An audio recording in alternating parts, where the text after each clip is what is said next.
سکینہ یہ پکار کرتی تھی رو کر زندہ سکینہ یہ پکار کرتی تھی رو کر خون بھرا کوئلہ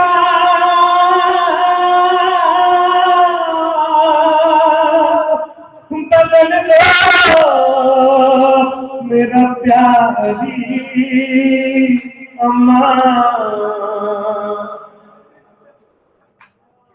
خون بھرا کوئلہ بدل دو میرا پیاری اماں اپنی گودی میں سلا لو مجھے باری اماں سونے دیتا نہیں ایک پل مجھے یہ بھی تیرے بدر زندہ میں سکینہ یہ پکار کرتی تھی رو کر زندہ میں سکینہ یہ پکار کرتی تھی رو کر اور تم تو کہتی تھی رہائی کی گھڑی پہنچی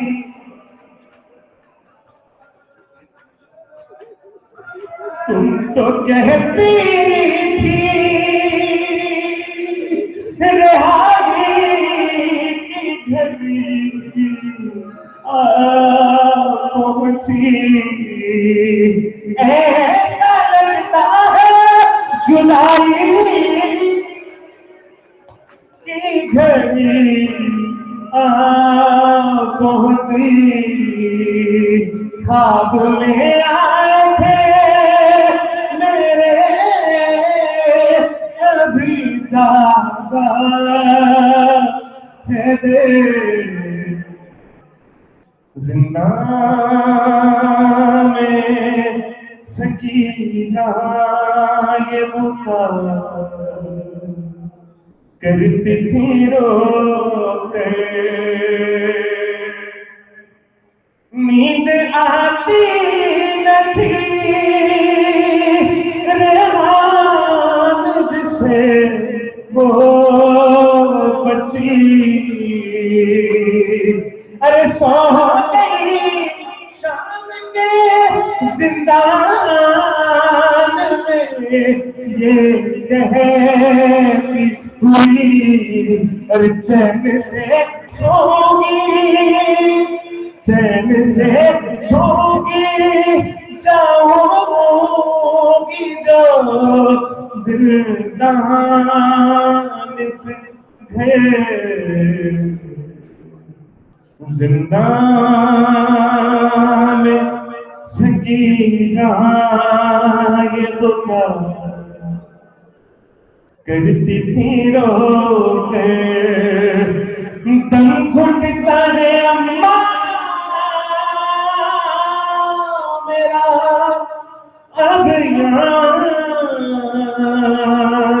سے چلو گھر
تمام تعریفیں بات کے لیے درود اور سلام محمد علیہ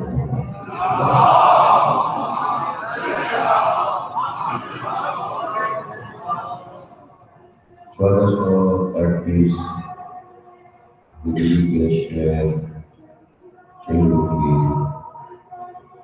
دوسری تقریر آپ حضرات سماعت فرما رہے ہیں۔ مختار کی کہانی تاریخ کی زبانی اس موضوع پر گفتگو کل شروع کر چکے۔ کمیٹی طور پر کل عرض کیا گیا کہ مختار کے حالات کو سمجھنے کے لیے یہ جاننا ضروری ہے کہ کربلا کے بعد پوری مسلمانوں کی مملکت میں سیاسی صورتحال کیا تھی۔ تاریخ مختار کے کارنامے کو اچھی نظر سے نہیں دیکھتی اور تمام مورخین ان کی مذمت کرتے ہیں اور ان کے خلاف بہت ہی برے برے لفظ مسلمان استعمال کرتے ہیں۔ مسلمانوں کو مختار پسند نہیں، آ جاؤ یہاں وہاں جاتے ہو، سوچ رہو کہ کہاں بیٹھے اپنی جگہ پہ بیٹھو۔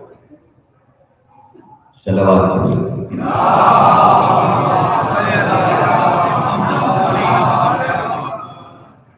تاریخ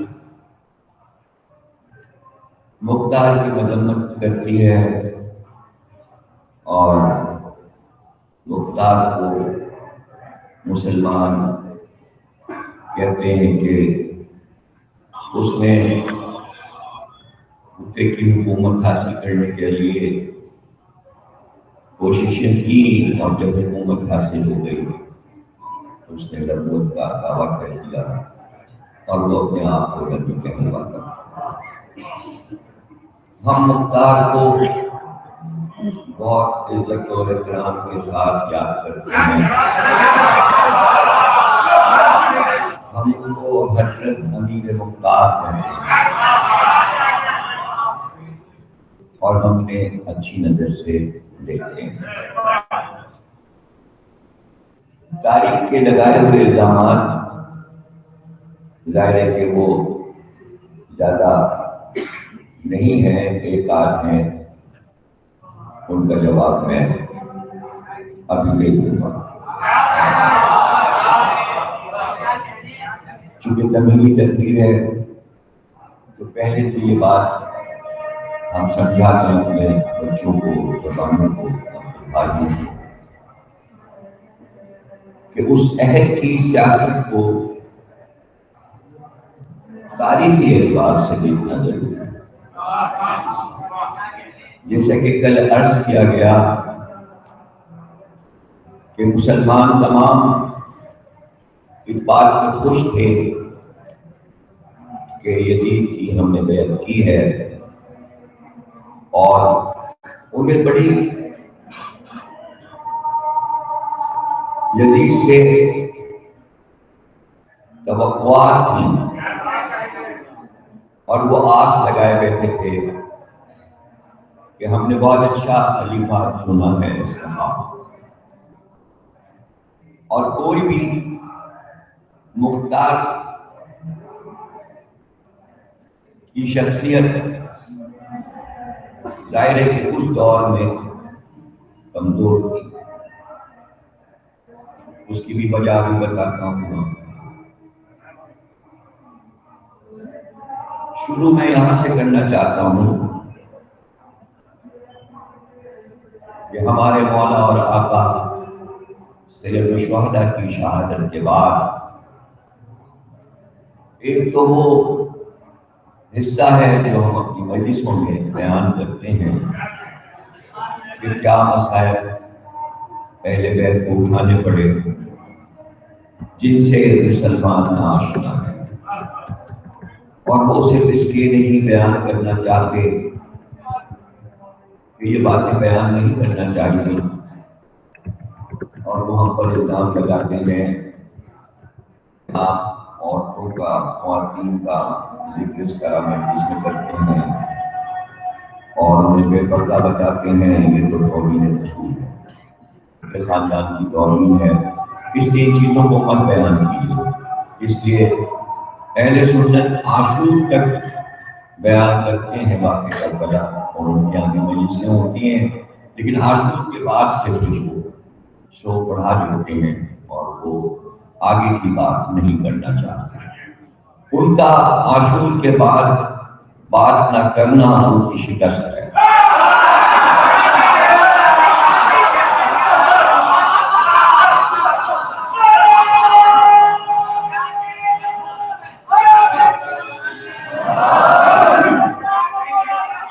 اسے تاریخ کی شکست کہہ لیں، اسے جو انہوں نے دربار سجائے تھے، جو حکومتوں کو سمجھ رہے تھے کہ رسول اللہ کی چھوڑی ہوئی حکومت اور چھوٹی سی تھی، رسول اللہ نے تو خالی مکہ مدینہ چھوڑا تھا، ہم لوگوں نے بڑی ترقی کی اور ہم سندھ اور ہند تک، شام اور اردن تک اور روس تک فتح کرتے ہوئے اسپین تک پہنچے۔ بہت کمالات کیا آپ نے، کیا کہنا مسلمانوں کا۔ اسی کو علامہ اقبال نے کہا، بحر ظلمات میں دوڑا دیے گھوڑے، دشت و دشت ہے دریا بھی نہ چھوڑے ہم نے، اور بحر ظلمات میں دوڑا دیے گھوڑے۔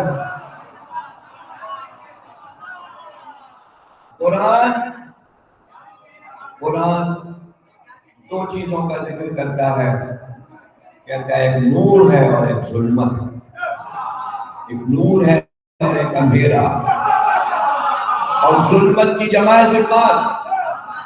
تو میں علامہ اقبال کی روح سے کہتا ہوں، مسلمانوں نے گھوڑے تو دوڑائے مگر اندھیروں میں ظلمات، نور کی تو ہوا بھی نہ لگی، دشت و دشت دریا بھی نہ چھوڑے، بحر ظلمات میں دوڑا دیے گھوڑے ہم نے، تو دشت میں بھی اندھیرا تھا، دریاؤں میں بھی اندھیرا تھا، اور دوڑتے ہوئے سارے گھوڑے ظلمات میں اندھیرے سمندر میں چلے گئے، پتہ نہیں غرق ہو گئے، ابھی تک تو واپس آئے ہیں۔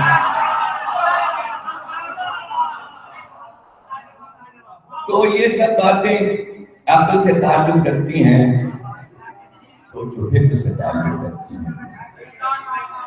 سوال یہ ہے کہ جب یزید کی فتح کا تاریخ میں اعلان ہو گیا تو سوال یہ ہے کہ ملک کو تو بہت اچھا چلتا چلے اور امن و امان ہو جاتا، خطرہ حسین سے تھا، وہ خطرہ ٹل گیا، اب حکومت شان سے ہو، مسلمان آرام سے رہے، لیکن عجیب عجیب باتیں تاریخ لکھتی ہے کہ بعد کربلا حسین کا سر، مسائل نہیں پڑھنا، میں تاریخ سمجھا رہا ہوں، حسین کا سر شام پہنچ گیا، بات چیت شروع ہو گئی، عوام میں باتیں ہونے لگی کہ بھائی نبی کے نواسے کو قتل کر ہم لوگوں کو معلوم نہیں تھا، شام والوں کو، تو شام کی عورتوں کو پتہ چلا، یہ بیویاں اس عظیم خاندان کی ہیں، ان کو بھی کچھ پتہ نہیں تھا، انہوں نے اپنے مردوں کو شرم دلایا اور ان کا یہ کون سی فتوحات کا اعلان تھا، اور ہم کو تو بیوقوف بنایا گیا، ہمیں تو بتایا گیا بادشاہ بہت اچھا ہے ہمارا، اور وہ کسی باغی سے لڑ رہا ہے، یہ تو کچھ اور ہی معاملہ ہوا ہے، اور یہ واقعات کیا مشہور ہو رہے ہیں۔ ان عورتوں نے اپنے مردوں سے کہا اور ان کو شرم دلایا، کہا کہ تم مسلمان ہو، اس نبی کا کلمہ پڑھتے ہو، تو ان کے گھر کے لوگ قید ہیں اور ہم کو اس کے لیے جدوجہد کرنی چاہیے۔ گویا حکومت وقت کے دارالحکومت میں ایک انقلاب شروع ہو گیا۔ اب پیچھے جو قیدی انقلاب چھوڑ کر آئے وہ کوفے میں انقلاب ہو. اب وہ انقلاب کوفے سے لے کے شام تک پوری مملکت اسلامی میں سندھ اور ہند تک پھیلا. جہاں جہاں مسلمانوں کی حکومت کے حدود تھے آہستہ آہستہ خبریں پھیلنا شروع ہوئی. دائرے کے وہاں خبریں پھیلتے پھیلتے مہینے لگ جاتے. اب دائرے کے اگر شہروں میں خبر پہنچ بھی گئی کہ یہ کیا ہوا ہے واقعہ کربلا، تو ایسا تو نہیں تھا کہ جسے چھپا دیا جاتا. چھپایا تو جب جاتا کہ جب عاشور کے بعد خاندان کی بیویوں اور بچوں کو چپکے سے مدینے پہنچا دیتے، کسی کو پتا بھی نہ چلتا کہ صحرا میں کیا ہوا. اپنی رسوائی کا سامان حاکم نے خود کیا، اپنی بدنامی کا سامان. جنہیں نہیں معلوم تھا انہیں بھی معلوم. اب رہ گئے گاؤں دیہات، ظاہرے کے راستوں میں. کوشش تو لشکر یہ کرتا تھا کہ ایسے ایسے شام تک کوفے سے لے کر جائیں جب ہم، تو ایسے ایسے علاقوں سے گزرے کہ جہاں شیعوں کی آبادی وہ ادھر سے نہ گزرا جائے، ہو سکتا ہے ان سے جنگ ہو. اب یہ شیعہ سنی ہم سمجھا دیں گے آپ کو کہ کیا کربلا کا واقعہ جب ہوا تک کہ شیعہ سنی موجود تھے، تو ہم تو اس کو نہیں مانتے. ہم تو کہتے ہیں مسلمان. ہماری تقریروں میں سن رہے ہیں کہ ہم مملکت اسلامی کو مسلمانوں کی حکومت کہہ رہے ہیں، اور ظاہر ہے کہ فرقوں کا کوئی سوال ہی نہیں پیدا ہوتا. رسول اللہ کے 60 سال کے بعد تھوڑی 72 فرقے بن جائیں گے. اتنی جلدی تھوڑی بات ہے، اتنی جلدی 60 سال میں تھوڑی بن جائیں گے. ہاں 60 سال میں یہ ہو جاتا ہے کہ 70 سال پاکستان کو ہوئے تو انگلی پہ گنیے یہاں کتنی پارٹیاں ہیں. اگر آپ کو یاد نہیں تو میں گناؤں. ارے کسی طرح بھی آپ ثابت کریں کہ 70 سال پاکستان بنے ہو گئے، آپ 70 پارٹیاں گنوائیں. آپ کہیں کیسی باتیں کر رہے ہیں. اتنی مشکل سے تو ایک قائد اعظم نے پارٹی بنائی تھی، وہ مسلم لیگ تھی. وہ ڈوبی تو سب سمجھیے کہ وہ 3 ہو گئے، 3 ہو گئے، 4 ہو گئے، کتنی بھی ہوئی. اس کے بعد بہت دنوں کے بعد، وہ بھی ایوب کے دور کے بعد جو ہے ایک بھٹو نے پارٹی بنائی، وہ پارٹی. اب اس کے بعد برسہ برس کوئی پارٹی نہیں بنی. پھر اس کے بعد کافی عرصے کے بعد پیپلز پارٹی کے بعد پھر کراچی میں این یو جو کہ بچوں کے لیے یونیورسٹی میں بنی تھی، پھر وہ سیاسی پارٹی ہو گئی اور الیکشن لڑنے لگی. تو اب یہ ہو گئی 3، ایک قائد اعظم کی مسلم لیگ، ایک پیپلز پارٹی، پھر این یو بن گئی. اس کے بہت دنوں کے بعد پھر چھوٹی موٹی کچھ پارٹیاں، ایک عزت خانے بنانے کی کوشش کی. اس کا جو مذہبی لوگ تھے وہ بھی ذرا جوش میں آئے کہ چلو ہم بھی الیکشن لڑے. تو اس طرح مذہبی پارٹی نے اس طرف آئی، سنی تحریک ہے اور پتہ نہیں کیا کیا کیا کیا ہے. سارے نام کو یاد نہیں، اب کون سارے نام یاد دلائے. اس کے بعد یہ عمران خان نے بنائی. اب نئی پارٹی کی گنجائش نہیں تھی. آبادی کتنی ہے بھائی؟ اتنی 20 کروڑ کی آبادی میں 4 پارٹیاں کافی. تو اب یہ کوشش ہوئی، اب چاہے وہ بیرونی کوشش ہے کہ اندرونی ہے مجھے نہیں معلوم، کوشش یہ ہوئی کہ اب نئی پارٹیاں تو بن نہیں سکتی. بھائی پارٹی کو شروع کرنے کے لیے کوئی لیڈر سامنے ہو، ہوا میں تو پارٹی نہیں بن جاتی. اب لیڈر زیادہ سے زیادہ نکل جائے تو چونکہ کراچی اور پاکستان کا موضوع ہمیشہ ایک ہی رہا، کرکٹ کرکٹ کرکٹ. اتنا جنونی کیفیت تاریخی لوگوں میں کہ جناب کرکٹ کھیلنے والا بھی جنونی ہو گیا. وہ پارٹی بنا کے اس کا کام تھا بلے بازی، پارٹی میں آ گیا. اچھا لیڈر تو ہے، جو چیز مشہور ہوگی اسی میں سے نکلے گا. پاکستان میں 2 چیزیں مشہور ہیں، ایک مذہب، دوسرا کرکٹ. مذہبی پارٹی بنے گی کرکٹ والی. اچھا اب اعلان کے بعد تو کسی نے کوشش کی نہیں ہے. اب دیکھیے وہ داڑھی والا ایک ہے آج کل بہت انٹرویو وغیرہ دیتا رہتا ہے، وہ جب آتا ہے تو مولانا ہے، بعد میں پتہ چلتا ہے نہیں تو کرکٹ والا ہے۔ اچھا یہ بھی پاکستان میں عجیب بات، جو گانے والا ہے وہ بھی بعد میں مولانا بن جاتا ہے، جو کرکٹ والا ہے وہ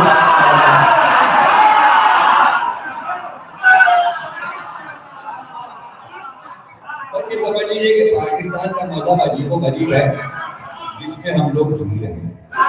اب اس کو چاہے مزیدار مذہب کہہ لیجیے، مزیدار ملک ہے، ہم تو یہ سمجھتے ہیں پاکستان سے زیادہ اور میں مزیدار ملک ہی ہے ہی نہیں۔ تو ہم اپنا پاکستان کی تعلیم بیان کر کر مزے لیتے ہیں، کیا یہ مزیدار ملک ہے، پر کہیں زیادہ دور نہ ہم نکل جائیں۔ کہنے کا مطلب یہ ہے کہ 60 سال میں انہوں نے کہا جب لیڈری بھی ہے تو انہی پارٹیوں کو توڑ توڑ کے 3-4 ٹکڑوں میں کر دو، تو اب نئی تو بن نہیں سکتی۔ انہوں نے کہا مسلم لیگ کے 4 کر دو، پیپل پارٹی کے بھی 3 حصے ہو گئے، وہ کچھ الگ ہو گئے تھے، ان کا بھائی زرداری آ رہی ہے تو اس کی وجہ سے انہوں نے کہا ہم کو بے نظیر والی پارٹی الگ ہو گئی، وہ ان کے بعد وہ الگ ہو گئی، پھر پہلے وہ مرتضیٰ ان کی فیملی الگ ہو گئی تھی اپنی پارٹی بنا کے، پھر ایک اور عجیب اسی پیپل پارٹی میں ایک اور سندھ کے اندر پارٹی، اس کا نام مجھے اس وقت نہیں، پیپلز کیا پتہ نہیں کیا، وہ پارٹی جو ہے جلوس نکالنے کے ابھی پچھلے ہفتے آگے آگے رینجرز لے کے جلوس چل رہے ہیں، اور عجیب و غریب بات یہ واٹس ایپ پہ پڑی ہوئی ہے، اور بینر جو لے کے چل رہے ہیں اس کو بڑا بڑا لکھا ہے پاکستان مرد آباد، اور رینجرز کو جلوس لے کے جا رہے ہیں، پیچھے مڑ کے نہیں دیکھ رہے کہ بینر پہ لکھا ہے پاکستان مرد آباد۔ اچھا جنہوں نے واٹس ایپ پہ نہیں دیکھا وہ میرا منہ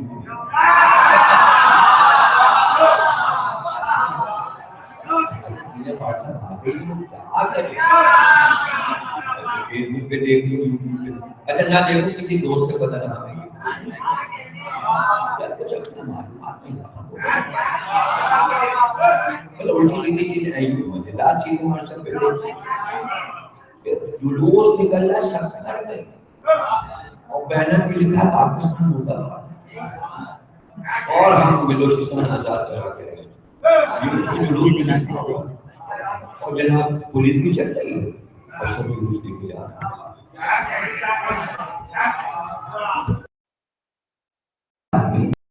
پاکستان کا وفادار شیعوں سے بڑا اس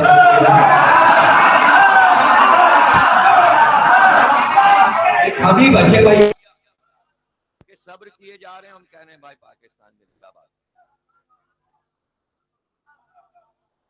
پاکستان کی تاریخ گویا یہ ملک ہمارے دم سے زندہ ہے، اور اگر ہم نے کچھ ذرا سا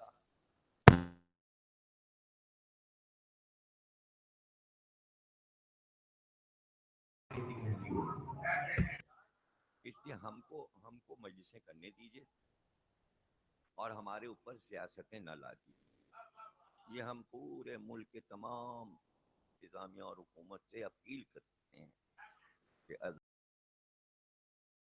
ورنہ ذل رضا نے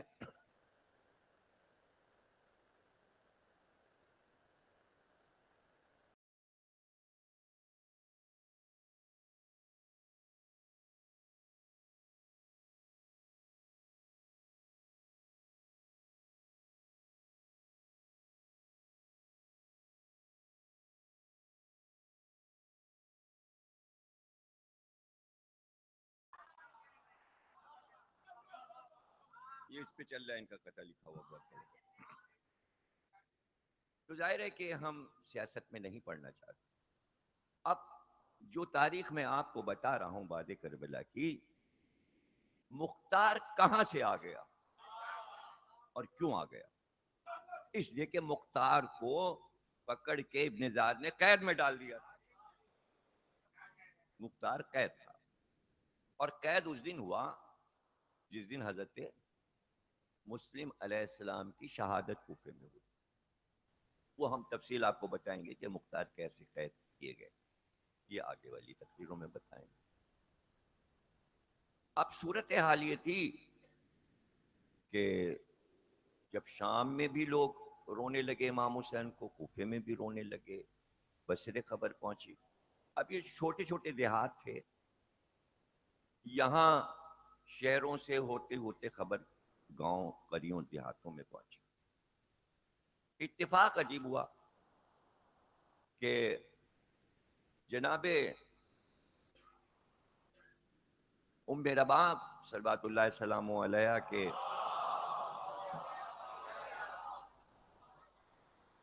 ساربان، جو ان کے اونٹ پہ اماری ہوتی تھی، اس اونٹ کی رکھوالی کرتا تھا اور اونٹ پکڑ کے وہ ساربان چلتا تھا، اس کا نام تھا شوشا بن سوہان۔ شوشا لکھا جائے گا سواد عین سواد اے مد والی، شوشا۔ سوہان سواد واو بڑی ہے الف نون، سوہان، شوشا بن سوہان۔ جب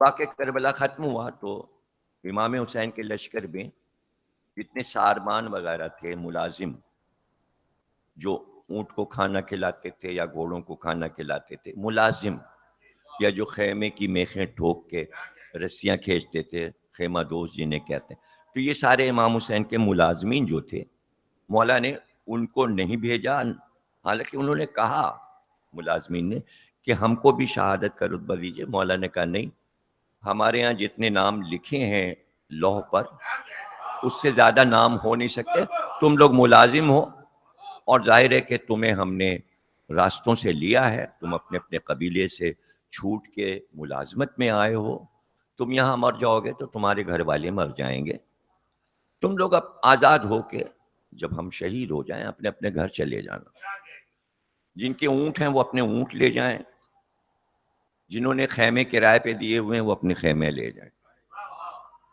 اور قیمت انہیں مولا پہلے ہی دے چکے تھے، ادائیگی پہلے کر دی تھی، سب کی ادائیگی اسی وقت جب راستے سے لیا تھا خیمے والوں اونٹوں والوں کو۔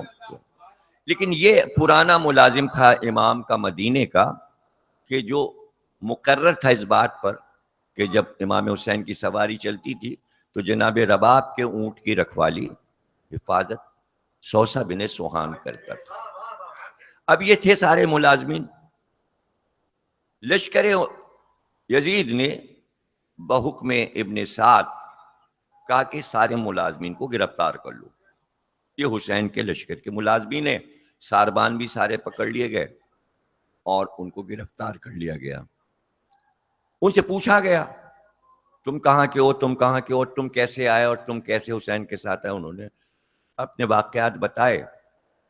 اس کے بعد ابن زیاد کا حکم آیا کہ ان کو چھوڑ دو، وہ مختلف قریوں اور گاؤں کے لوگ ہیں اور یہ عرب کا قاعدہ ہے کہ کرائے پہ مزدور لیے جاتے ہیں سامان اٹھانے کے لیے، تو ان کو چھوڑ دو۔ عمر سعد کو حکم دیا کہ جو گھر والے ہیں حسین کے صرف انہیں گرفتار کر کے کوفے بھیجو، رسیوں میں باندھ کے، ملازمین کو چھوڑ دو۔ تو اس میں جو جناب رباب کا ساربان شوشا بن سوہان تھا، اس سے بھی کہا گیا کہ تم بزرگ بھی ہو، ہم تمہیں آزاد کرتے ہیں، چھوڑ دیا۔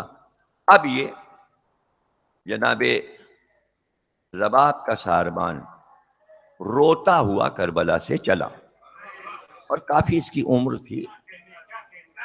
اب یہ جس گاؤں کا رہنے والا تھا پہلے تو وہاں پہنچا، اب وہاں زمین پہ بیٹھ کے خوب ڈھاڑے مار مار کے وہ رویا، سارے گاؤں والے جمع ہو گئے۔ اب گاؤں والوں کو کچھ نہیں معلوم، اندر کہیں کوئی گاؤں تھا پہاڑیوں میں، ان پوچھا کیا ہو گیا، تم تو بہت پرانے ملازم تھے مدینے میں رسول اللہ کے خاندان کے، تو کیا ہوا، کوئی تمہاری ملازمت ختم ہو گئی یا کوئی تمہارا عزیز مر گیا؟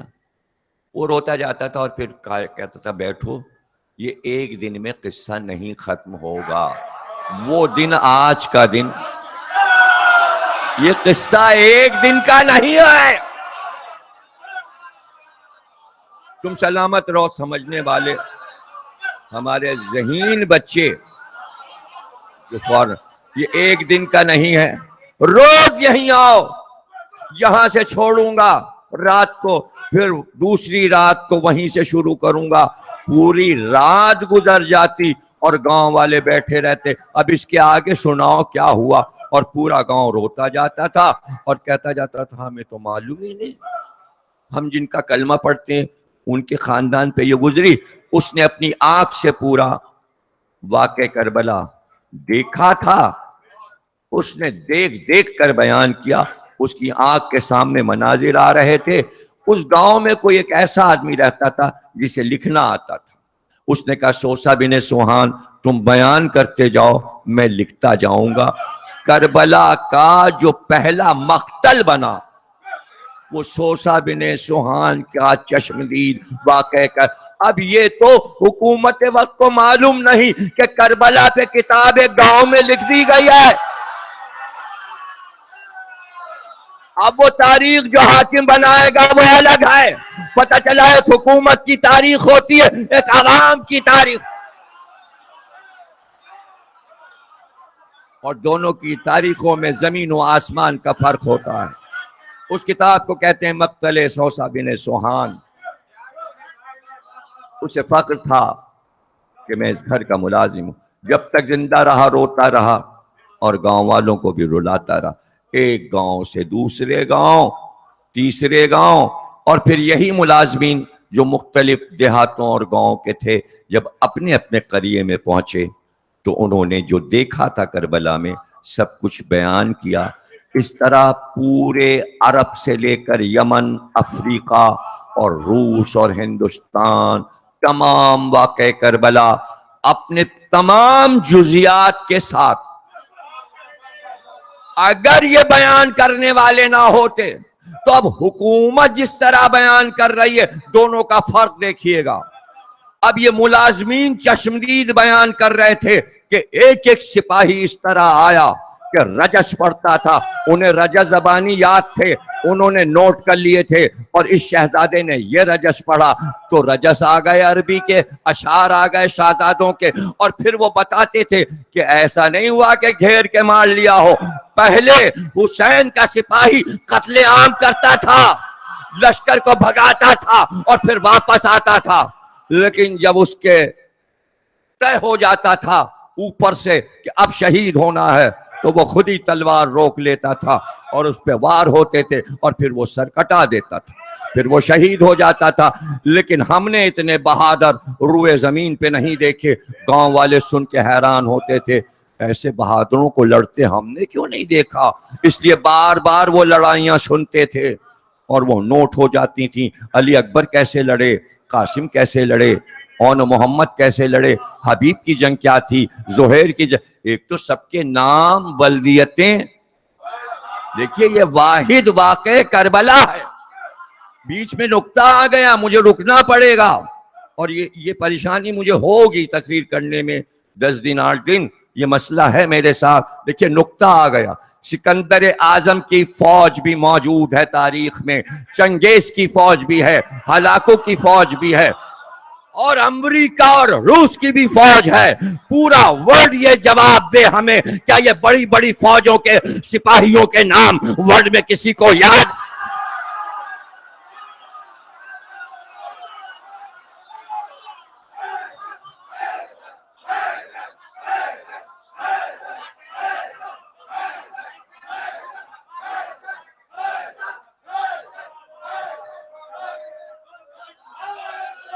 آپ اسے آسان سمجھ رہے ہیں, اسے سہل سمجھ رہے ہیں آپ کہ پوری فوج حسین کی اور سب کے نام موجود, سب کی ولدیت موجود, سب کا شجرہ موجود, سب کے دادا پردادا کا نام, کس گاؤں کے, کس شہر کے, کس دیہات کے, کب پیدا ہوئے, کس سن میں پیدا ہوئے. شہادت تو سب کی ایک ہی دن ہوئی, وہ عاشور کا دن ہے.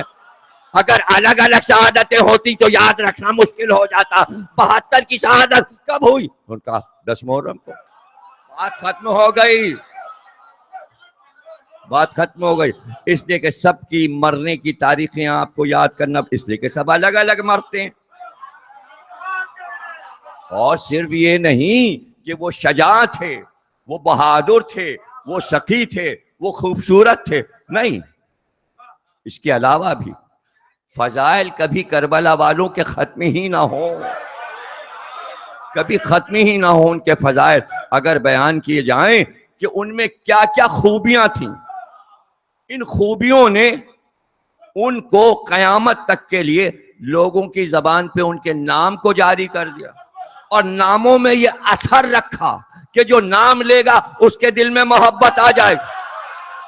ارے رسول نے کہا تھا میری آل سے محبت کرنا، تو 14 کو دل میں رکھنا آسان نہیں تھا، اب محبت آئی 72 کو دل میں رکھنا۔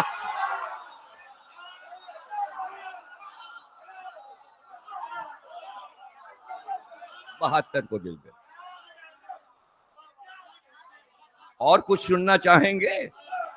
تقریر کو آگے جانا ہے، گھبرائیں نا، 8 تقریریں ہیں، لمبی بھی ہو سکتی ہیں، لیکن دل یہ چاہتا ہے کہ وہ سب سناؤں جو آپ نے نہیں سنا، وہ سب سناؤں جو آپ نے نہیں سنا۔ اب ایک خوبی ایسی بتاؤں آپ کو، بھائی دیکھو یہ 20 سے اٹھنے کا جو معاملہ ہے نا، یہ شروع میں طے کر لیا کرو، جب میں ممبر پہ بیٹھوں تو جس کے سمجھ میں وہ زبردستی آ کے یہاں نہ بیٹھو، اور اگر اٹھنے کا ارادہ بھی کرو تو پھر اپنے نفس کو مار لینا، اٹھنا نہیں، اور اٹھنا ہے تو پھر آنا نہیں۔ یہ کچھ بیچارے ادھر ادھر کے بھٹکے ہوئے ہوتے ہیں، وہ چلو یہیں بیٹھ جائیں، پھر بعد میں ان کے فون وون آنے لگتے ہیں، وہ ڈیٹیں ویٹیں ہوتی ہیں تو وہ چلے جاتے ہیں۔ یہاں چھوٹے بچے بڑے شوقین ہیں آج کل، انہوں نے واٹس ایپ وغیرہ اسی لیے رکھا ہوا ہے۔ یہ جگہ بھری ہے، یہ جگہ جو یہ لونڈا خالی کر کے گیا۔ آگے آئیے۔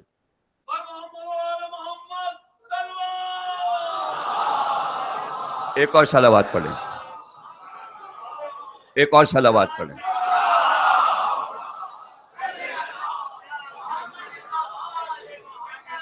دیکھیے نکتہ یہ تھا، مولا کے خطبے سے بھی لوگ اٹھتے تھے اور گڑبڑ ہوتا تھا مولا کے خطبے میں۔ کہ نہج البلاغہ کے خطبے جو ادھورے رہ گئے، اس کی وجہ یہ تھی کہ 20 سے لوگ اٹھتے تھے، مولا ناراض ہوتے تھے، لیکن مولا جب ناراض ہوتے تھے تو خطبہ روک دیتے تھے، کہتے یہ ایک آدمی اٹھ گیا اب میں تقریر نہیں کروں۔ اب بہت عبداللہ ابن عباس کہ مولا وہیں سے شروع کر دیجئے، میں معافی مانگوں، نہ اب نہیں، اس نے آواز روک دی ہماری۔ سمجھے نا، یہ مسئلہ ہوتا ہے، ذکر حسین ہے، اس کا احترام، اس کا ادب ہونا چاہیے۔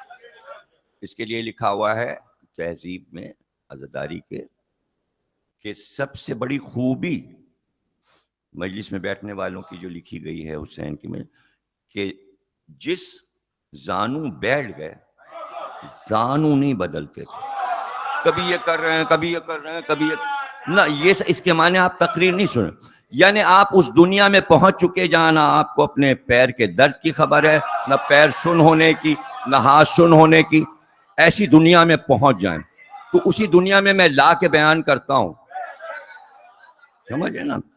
تو مجلس کی خوبی ہے کہ بس متوجہ رہیں اور منظر دیکھتے رہیں۔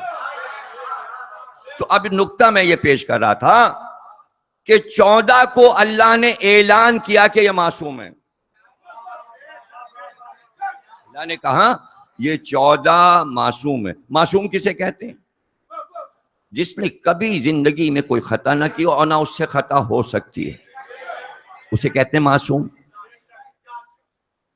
تاریخ نے کربلا کی 72 کا نام لکھا، مگر کوئی مورخ اصحاب حسین کی ایک غلطی نہیں لکھی،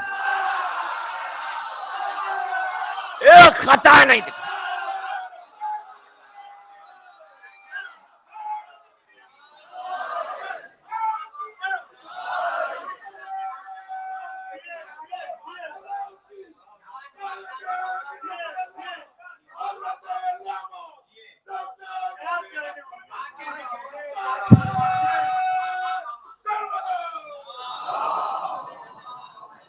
عرب تھے، قبیلوں کو جانتے تھے، گاؤں دیہات جانتے تھے، ارے سب نے کوفے کی برائی کی،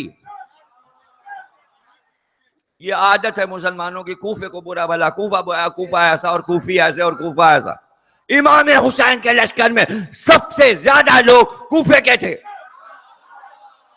اچھا اگر کوفی برے ہوتے ہیں تو 72 میں 60 وہ تھے جو کوفے سے آئے تھے، تو اگر وہ کوفی تھے تو ایک غلطی حبیب کی دکھاؤ،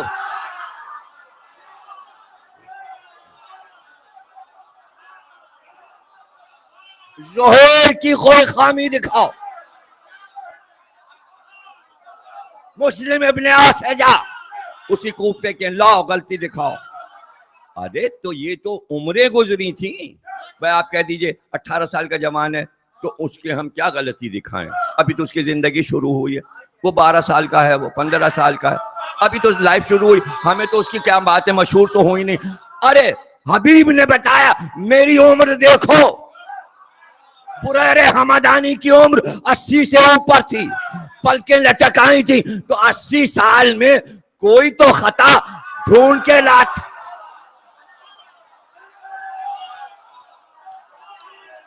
اور پیشہ لکھا بریر حمدانی کا کہ حافظ قرآن تھے اور کوفے کے تمام لوگوں کے بچوں کو قرآن یاد کراتے، خوبی لکھی عیب کو۔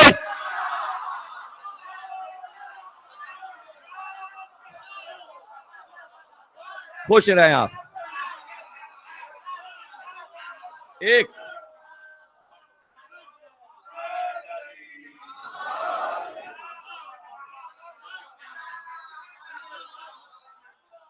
اب ایک لفظ ہے، اور ہمارے بہت بڑے خطیب گزرے ہیں لکھنؤ کے، نادرۃ الزمن سید ابن حسن صاحب نونہروی، ان کا نکتہ سنا رہا ہوں، لیکن اسے سمجھانا پڑے گا۔ وہ دور کا لکھنؤ ایسا تھا کہ سمجھانا نہیں پڑتا، نکتہ لوگ سمجھ گئے، لیکن مجھے اپنے بچوں کو بتانا پڑے گا۔ ایک لفظ ہے عربی میں، فارسی میں اور اردو، تینوں زبانوں میں استعمال ہوتا ہے، حد۔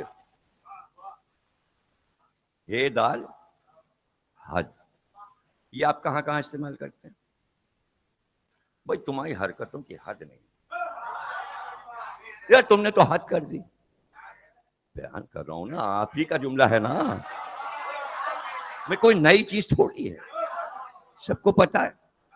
ارے صاحب کراچی کی حد جو ہے وہ حب تک ہے، اور وہاں سے بلوچستان کی حد شروع ہو جاتی ہے، میاں نورانی سے بلوچستان کی حد شروع ہو گئی۔ کہاں کہاں یہ لفظ استعمال ہو رہا ہے؟ بے حد و انتہا کام کیا ہم نے، کہاں کہاں استعمال ہو رہا ہے؟ لیکن شاید آپ کو نہ معلوم ہے ایک جگہ اور یہ لفظ استعمال ہوتا ہے، وہ فقہ میں استعمال ہوتا ہے۔ فلاں مجرم کو قرآن کہتا ہے کہ مجرم کو بلاؤ اور اس پہ حد جاری کرو، مطلب اسے 40 کوڑے مارو، یہ اس پہ حد جاری ہوئی۔ وہ زانی آیا اس کو سنسار کرو، قاتل آیا اس کا گلا اڑا دو، یہ ہے حد، حد جاری ہونا، حد جاری ہونا۔ تو گناہ میں بھی حد جاری ہونا، اچھی چیزوں میں بھی حد جاری ہونا۔ اب ایک لفظ کے جب 50 معنی ہوں اور ایک ہمارا بڑا خطیب اس کو استعمال کرے تو آپ سوچتے رہیے گا کہ جو جملہ سنایا ضمیر اختر نے ان علامہ کا جو اب اس دنیا میں نہیں، اللہ ان کی مغفرت فرمائے اور درجات عالی فرمائے، تو آپ سوچیں گے یہ معنی بھی نکل رہے ہیں، یہ معنی بھی نکل رہے ہیں، یہ معنی بھی، بس یہ جملہ آپ سوچتے رہیے گا۔ اب یہ نہیں کہ سارے کام چھوڑ کے بھئی یہ جملہ ہی سوچ، کبھی کبھی سوچ لیجئے گا، ان کا جملہ سنا رہا ہوں۔ اب کوئی صاحب اٹھیں کہ آپ صحیح کہہ رہے ہیں 72 میں کسی ایک نے بھی خطا نہیں کی ہے نا، اور تاریخ میں ملتی بھی نہیں، اور معصوم بھی نہیں کہہ سکتے، لیکن ان کی حدیں عصمت سے ملتی ہیں۔ آئے ہائے، ارے بھائی حد کا سب ابھی ان کا نقطہ نہیں آیا، یہ میرا ہے، یہ تو حد میں استعمال کر رہا ہوں، جب وہ استعمال کریں گے تو میں بتا دوں گا۔ اب ان کا جملہ آ رہا ہے، فقہ میں بھی یاد رکھیے گا اور بھی دیکھ لیجئے گا کہ کہاں کہاں لفظ حد استعمال ہوتا ہے. تو آپ اٹھ کے کہیں ہاں بھائی کہیں ہم نے ڈھونڈ ڈالا کربلا کے کسی بھی صحابی حسین اور انصار کے کوئی خامی کسی نے نہیں لکھی معاذ اللہ، نہ کوئی خطا لکھی معاذ اللہ. تو آپ اٹھ کے کہیں اور حور، اب تو ہم چکر میں پڑ جائیں گے نا، اب ہم چکر میں پڑ جائیں گے. ہاں صاحب یہ تو بات ہے، سب کو نہیں لیکن حور کا تو پورا واقعہ لکھا ہوا ہے، اس کا کیا کریں گے؟ اب میں جملہ سناتا ہوں ابن حسن نہروی صاحب کا. اب وہ جملہ ہے چھوٹا سا لیکن سمجھنا آپ کا کام ہے. کہتے ہیں حر نے وہ خطا کی تھی. یہی تو آپ کہہ رہے ہیں نا کہ ننیروی صاحب فرما رہے ہیں حر نے وہ خطا کی تھی جس کی کوئی حد نہیں تھی.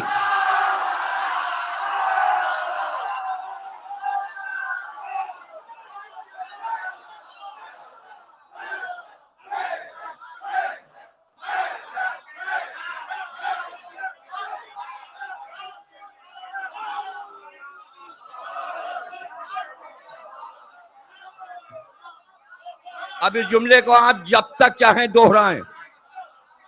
حر نے وہ خطا کی تھی جس کی کوئی حد نہیں تھی، کوئی حد نہیں تھی، کوڑے کوئی حد نہیں تھی، قتل کرنا کوئی حد نہیں تھی، سمجھار کرنا کوئی حد نہیں تھی.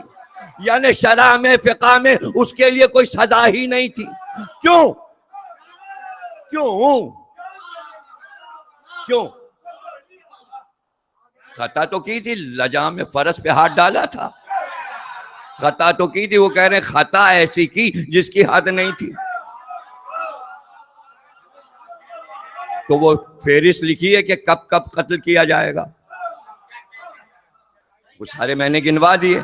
یہ ایک الگ بات ہے، اس میں یہ کچھ لکھا ہی نہیں فقہ میں کہ اگر کسی کے لجام فرض پہ ہاتھ ڈال دے تو فقہ میں یہ لکھا ہی نہیں، تو کوئی حد ہی نہیں تھی. اور خطا اتنی بڑی تھی کہ جس کی کوئی حد ہی نہیں تھی، کہ امام کے لجام کو پکڑ لیا، اتنی بڑی خطا جس کی کوئی حد، بے حد بڑی خطا کی تھی. فقہ میں حد نہیں تھی، لغت میں اتنی بڑی حد تھی کہ لجام پکڑ لیا. خطا ہے بھی اور نہیں بھی، جملے سے پتہ چل رہا ہے نا. تو اب میں آپ سے پوچھتا ہوں، یہ جتنے عرب تھے حضور کے آنے سے پہلے، جتنے عرب تھے کیا نہیں کرتے تھے؟ خون ریزی کرتے تھے، شراب پیتے تھے، زنا عام تھا. کیا سب شریف لوگ تھے؟ شریف ہوتے تو رسول اللہ کو پتھر مارتے، اوجڑی پھینکتے، کوڑا پھینکتے. یہ شریفوں کا کام ہے.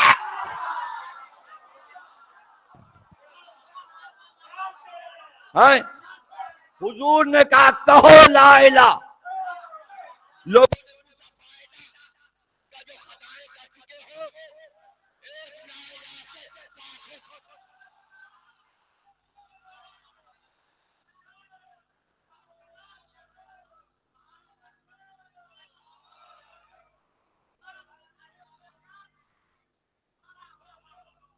سارے عربوں نے کہا لا الہ الا اللہ، پاک ہو گئے. کفر نجاست ہے، جیسے ہی کلمہ پڑھا سب پاک ہو گئے. مسجد میں آ گئے، اتنے پاک ہو گئے کہ بت خانے سے نکل کے مسجد میں آ گئے. آج بھی ایک کافر کلمہ پڑھ لے مسجد میں آ جائے گا، کلمہ سب کو پاک کر دیتا ہے. بھائی پچھلے تو معاف ہو گئے، اب 13 سال حضور کے گزرے مکے میں اور 10 سال گزرے مدینے میں، 23 سال. وہ جو پاک ہو گئے تھے کلمہ پڑھ کے، پچھلے تو سب ختم. اب اس 23 سال میں کچھ کر گئے ہو. اب کلمہ تو پڑھ چکے، اب کوئی دوسری چیز ہو. اب 23 سال میں جو گناہ کیے ہیں، توبہ کر کے جو گناہ کیے ہیں، تو حضور نے دیکھا 23 سال میں پھر سب سنے ہوئے ہیں. تو کہا علی کی محبت گناہوں کو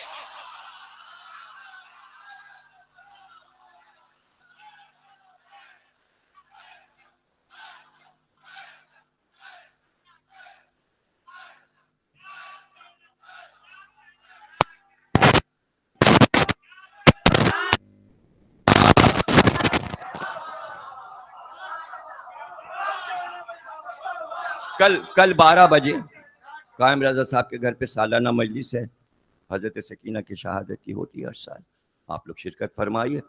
مجلس جو ہے وہ 12:30 بجے شروع ہو جائے گی، 1 بجے تقریر شروع. آئیں ضرور، تشریف لائیں.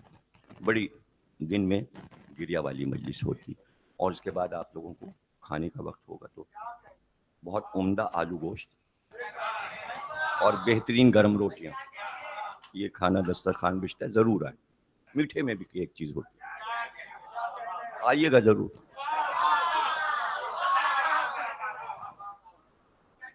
تو اعلان بھی ہو گیا مجلس کا، قائم رضا صاحب کی مجلس کا ذل رضا صاحب نے یاد دلایا. تو نہیں ڈانٹ کیسے، اس میں تیسرا بانٹنے میں ڈانٹنے یا بریانی کے تھالوں میں، اب وہ تو گھر پہ دسترخوان لگا ہوگا، اس میں کیا ہم لوگوں کو کیا ڈانٹیں؟ ابے ہم لوگ سر جھکائے کھاتے رہیں گے کیا؟ کچھ کہیں گے نہیں، ایک چپ 1000 بلا ٹال دیتی.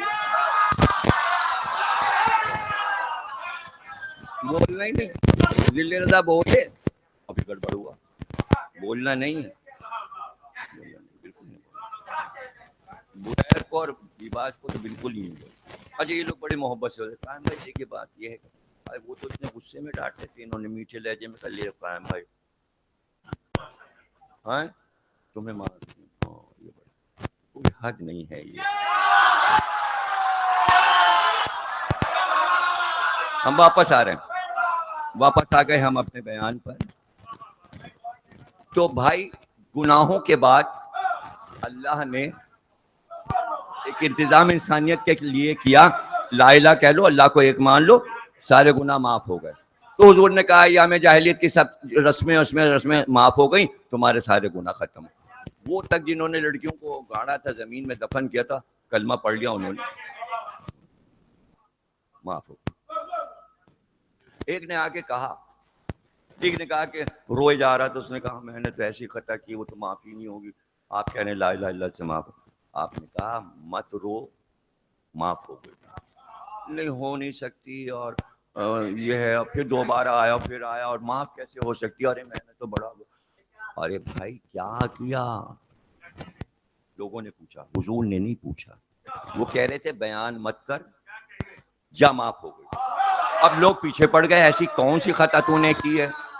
تو اس نے کہا میری ایک بچی تھی اور وہ میری بیوی نے پال لی تھی، کچھ بڑی ہو گئی تھی 5-6 سال کی، تو اس کے پیروں میں چاندی کے زیور بھی پہنا دیے تھے، تو بہت چاہتی تھی. تو چپکے سے میں ایک دن بیوی کو غافل دیکھ کے بچی کو اٹھا کے لے گیا، اور پھر میں نے ایک گڈھا کھودا، اور قبر کے کنارے وہ بچی روئے جاتی تھی، مگر میں قبر بناتا رہا، کھودتا رہا. اور اس کے بعد میں نے پہلے اس کے زیور اتارے تاکہ میں اسے بازار میں بیچوں گا. اس لیے کہ شراب کی عادت تھی، پیسے نہیں تھے، تو میں نے کہا اس کے زیور اتار کے میں شراب پوں. اور بچی کو گڈھے میں رکھا. تو اب خود ہی بیان کر رہا ہے کہ وہ بچی کپڑے پکڑ پکڑ کے لپٹ رہی ہے، کہہ رہی مجھے اس میں بابا نہیں ڈالو گڈھے میں. پھر میں نے اس پہ مٹی ڈالنا شروع کی، وہ روتی رہی، چیختی رہی، میں نے اس کو دفن کر دیا. اب میری خطا کیسے معاف ہوگی؟ حضور نے فرمایا اب معاف نہیں ہوگی، تو نے سب کو اپنے گناہ کا گواہ بنا، اس لیے کہہ رہا تھا کہ سب کے معاف ہو گئے. اب کچھ لوگ خود ہی اپنی باتیں بیان کریں گے، تبھی تو ہسٹری میں آ گیا. سب کی پرانی عادتیں آ گئیں. جب پہلی بار نواز شریف وزیر اعظم بن کے آئے تو جناب شیعہ سنی جھگڑا شروع ہو گیا. وہ آج کل بھی ہو رہا ہے. اس کو شیعہ سنی جھگڑا تھوڑی کہا جائے گا، تو پتہ چلا کہ کچھ شیعوں کو مارے، کچھ سنی کو مارے، آپس میں تو کوئی لڑ نہیں رہا. تو وہاں پر لے کے شکایت پہنچے سب نواز شریف کے پاس کہ صاحب یہ دیکھیے شیعوں نے یہ دیکھیے کتابیں لکھی ہیں اور یہ ہمارے خلاف لکھی. اب ان کی میز پہ سب کتابوں کا ڈھیر لگا دیا. یہ مجھے جس نے سنایا ہے واقعہ، اب ان کا نام آ رہا ہے. تو عین غین کراروی صاحب، مولانا عین غین کراروی صاحب، جو کہ لاہور میں ہیں، اور وہ ہمیشہ اسلام آباد میں رہے اور ہر حکومت میں وہ رہے، اپنے نظریاتی کونسل، اسلامی کونسل کے پڑھے لکھے آدمی تھے. تو نواز شریف کے بھی وہیں بلا لیے جاتے تھے. انہوں نے نواز شریف نے کہا مولانا کراروی صاحب کو بلا لو، تو شکایات تو شیعوں کی ہیں، تو کہ بھائی مولانا سامنے بیٹھ گئے، کتابوں کا ڈھیر لگا تھا، ادھر وزیر اعظم صاحب بیٹھے ہوئے تھے، ابھی مولانا مجھے سنا رہے ہیں، کہنے لگے انہوں نے کتابیں کھول کھول کے وزیر اعظم کو، یہ دیکھیے کیا لکھا ہے، کیا لکھا ہے، یہ لکھا ہے کہ وہ یہ کام کرتے تھے، یہ کرتے تھے، دیکھیے کتابوں میں لکھا ہوا ہے یہ شراب پیتے تھے، یہ دیکھیے شیعوں نے لکھا ہے، اب دیکھیے نا ہماری تو دل آزاری ہے نا، یہ شیعوں نے دیکھیے لکھا ہے وہ اپنی بہن کو مارتے تھے، دیکھیے شیعوں نے یہ سب لکھا ہوا ہے، اور دیکھیے یہ لکھا ہے اور یہ لکھا، بہرحال وہ کیا بیان کرنا، وہ سب دکھاتے رہے، وہ سب مجھے پتا ہے، انہوں نے بتایا کہ کیا کیا لکھا اور کیا کیا دکھایا، کہنے لگے جب سب وہ کہہ چکے، پیچھے سب کھڑے ہوئے تھے، اور وزیر اعظم مجھ سے پوچھنے لگے اب آپ کیا کہتے ہیں، تو میں نے وہ ساری کتابیں ایسے کر کے میز پر سے یوں کر کے زمین میں گرا دی، اور کیا میں نے کہا نواز شریف صاحب، وزیر اعظم صاحب، آپ کہاں ان لوگوں کے چکر میں آ رہے ہیں، یہ شیعوں کی جو کتابوں میں باتیں دکھا رہے ہیں آپ، ارے یہ اس وقت کی ہیں جب انہوں نے کلمہ نہیں پڑھا تھا، جب کلمہ پڑھ لیا تو اب تو بھول گئے نا، پاک ہو گئے،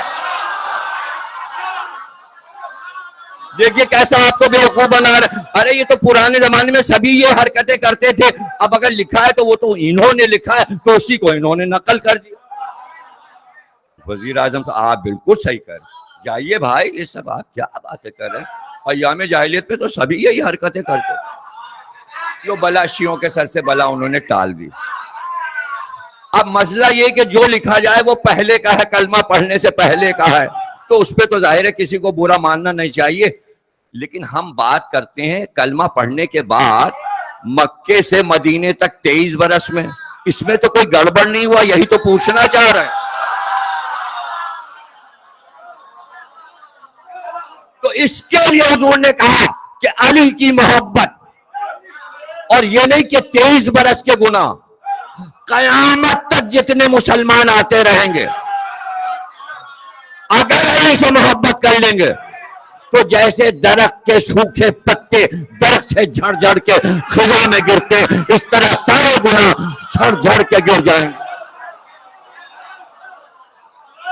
اب اہل سنت شیعہ سب نے یہ حدیث لکھی تو ایک بات طے ہو گئی، سنیے گا بھائی، ایک بات طے ہو گئی کہ کتنا ہی گناہگار انسان ہو اور کتنے ہی گناہ کیے ہوں، اللہ نے ایک ہی گھر کو یہ حق دیا ہے کہ اس کے گناہوں کو دھو کے دھوبی کے کپڑے کی طرح صاف پاک کر دے، یا رسول کو حق دیا ہے، یا علی کو حق دیا ہے، یا حسین کو حق دیا ہے، ان کو یہ معلوم تھا، اس لیے ہاتھ باندھے ہوئے آیا کہ میں نے خطا کی تھی، اے منہ کو چھپا لیا، اے ہاتھ باندھ کر، حسین نے کہا کپڑے منہ سے ہٹاؤ، یہ ہاتھ کھولو، تم تو آزاد ہو، وہ کے معنی آزاد، اب حسین نے کیا کہا کہ وہ سن میں نے تجھے معاف کیا، یہ کافی نہیں ہے، میرے بھائی حسن نے معاف کیا، میرے باپ علی نے معاف کیا، میری ماں فاطمہ نے، میرے نانا اور اللہ نے تجھے معاف کیا۔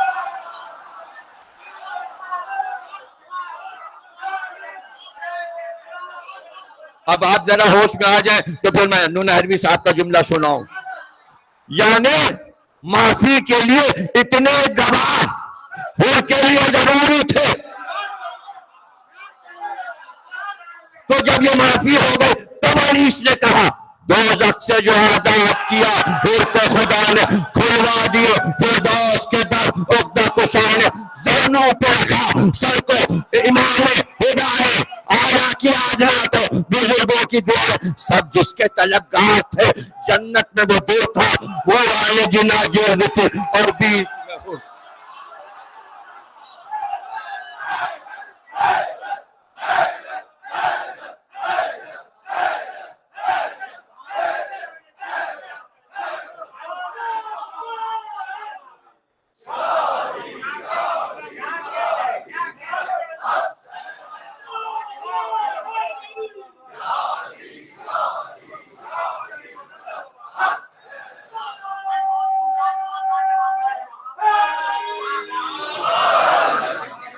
حر نے وہ خطا کی تھی جس کی کوئی حد نہیں تھی، نہ دنیا میں ایسی معافی کسی کو ملی۔ میدان جنگ میں بشارت جنت کی دے دی حسین نے، اب حر بھی بچ گیا تو اب پاک و صاف ہو گیا، 72 کے ساتھ آ کے مل گیا۔ یہ یاد رکھیے گا 72 کی تعداد پوری نہ ہوتی جب تک حر نہ آ جاتا۔ تو آج تک 72 کے ساتھ ذکر ہو رہا ہے، حسین کے ذکر کے ساتھ اس کا ذکر ہو رہا ہے۔ تو اب صفات 72 کی، جب 72 کی صفات گاؤں دیہاتوں میں بیان ہوئی تو آل رسول کے خاندان والوں کی کیسے بیان ہوئی ہوگی؟ عباس و علی اکبر، حضرت عباس کے بھائی، امام حسین کے دیگر بھائی، خود امام حسین علیہ السلام، حضرت مسلم اور ان کے بچے، تو لوگ جاننا چاہتے تھے، ہمیں سناؤ، ہمیں ان کے فضائل سننے کا شوق ہے۔ اس طرح آل محمد کے فضائل بڑھنا شروع ہوئے اور عرب سے نکل کر عراق میں آئے، عراق سے ایران میں آئے، ایران سے روس اور ادھر ہندوستان تک پہنچے، ترکی تک پہنچے، اور سندھ اور ہند اور پنجاب اور یہ اور وہ اور جے پور اور ختم، اور ملیشیا، انڈونیشیا، برما، اور آگ کا ماتم برما میں شروع ہوا۔ کہاں؟ بینکاک کا ماتم انگارے زمین پہ بچھا کر وہاں کے لوگ اس کے اوپر لوٹتے ہوئے کروٹوں سے ماتمدار جاتے ہیں۔ تو کل تک واقع حسین پھیل رہا تھا، اب عزاداری پھیلی۔ اب یہ پتہ نہیں اس عزاداری کا پیغمبر کون ہے، نہیں، امام زندہ ہے، اس کے حکم پر ہر ملک میں پھیلتی جا رہی ہے اور بڑھتی جا رہی ہے۔ تو دو ملک چلے، دو ملک ایک ساتھ چلے، یزید کا ملک اور حسین کا ملک۔ کہ میں واپس لا رہا ہوں نا، اب یزید ظاہر ہے کہ وہ سمجھا تھا ہم فتح کھا گئے، فتح پا گئے، اور جب قافلہ داخل ہوا دربار میں، جس نے شام کی زیارت کی، تو مین دروازے پر جو مرکزی دروازہ، اس کے اوپر نوبت خانہ بنا ہے۔ نوبت خانہ کہتے ہیں اوپر وہ باجے بجنے کی جگہ جہاں پہ نوبت بجتی تھی، بادشاہ کے یہاں نوبت بجتی تھی۔ اب پوری دنیا میں کسی بادشاہ کے لیے نوبت نہیں بجتی، صرف امام رضا کے اونچے والے دروازے پہ نوبت بجتی ہے۔ اور جب وہ نوبت بجتی ہے تو اتنے لاؤڈ اسپیکر روضے میں چاروں طرف لگے کہ وہاں سے شہنائی کی آواز، باجوں کی، نقاروں کی آواز پورے روضے میں کسی بھی کونے میں آپ کھڑے ہوں۔ یہ بجتی ہے صبح کی نماز کے بعد، اگر کوئی ایران نہیں گیا تو جائے، اور ظہرین کے بعد اور مغربین کے بعد۔ جیسے ہی اللہ میاں کی نوبت بج چکتی ہے، اللہ اکبر، ویسے ہی امام رضا کی نوبت بجنا شروع ہو گئی۔ اور مختلف قسم کے باجے ہیں، وہ ایران کے اپنے ایجاد کیے ہوئے ہیں۔ اس موسیقی سے اس کا تعلق نہیں جو دنیا کی ہے، وہ صرف امام رضا ہی کیا ہے وہ آواز آپ کو سنائی دیتی ہے، اور وہ پورے روضے میں شہنائی کی آواز، نقارے کی آواز، بجانے کی آواز۔ اگر کسی کو دیکھنا ہے تو یوٹیوب پہ دیکھ لیں، ارے آواز ریکارڈ ہے، سن لے جو میں کہہ رہا ہوں، اور سنیں گے تو آپ کو لطف آئے گا کہ امام رضا بادشاہ، ایران کے بادشاہ کی نوبت، تو ہر بادشاہ اپنی نوبت بجواتا تھا، یہ شاہی کا نشان تھا۔ جس وقت قافلہ داخل ہوا، نوبت بجنا شروع ہوئی، یزید کے باجے بجنے لگے، اوپر دروازے کے اوپر سے آدمیوں نے فتح کا اعلان کیا۔ اور جیسے ہی امام آئے تو بڑا بیٹا یزید کا، اس کا نام خالد تھا، وہ اٹھا اور امام سے کہنے لگا، دیکھا یہ میرے باپ کی نوبت ہے، دیکھا، بیٹے نے کہا یزید کے امام سے، امام کے بیٹے سید، دیکھا یہ میرے باپ کی نوبت بج رہی ہے۔ تھوڑی دیر میں مغرب کا وقت آ گیا اور مؤذن نے اذان دی، امام وہ کہ یزید کے بیٹے یہ میرے باپ کی نوبت، اللہ اکبر۔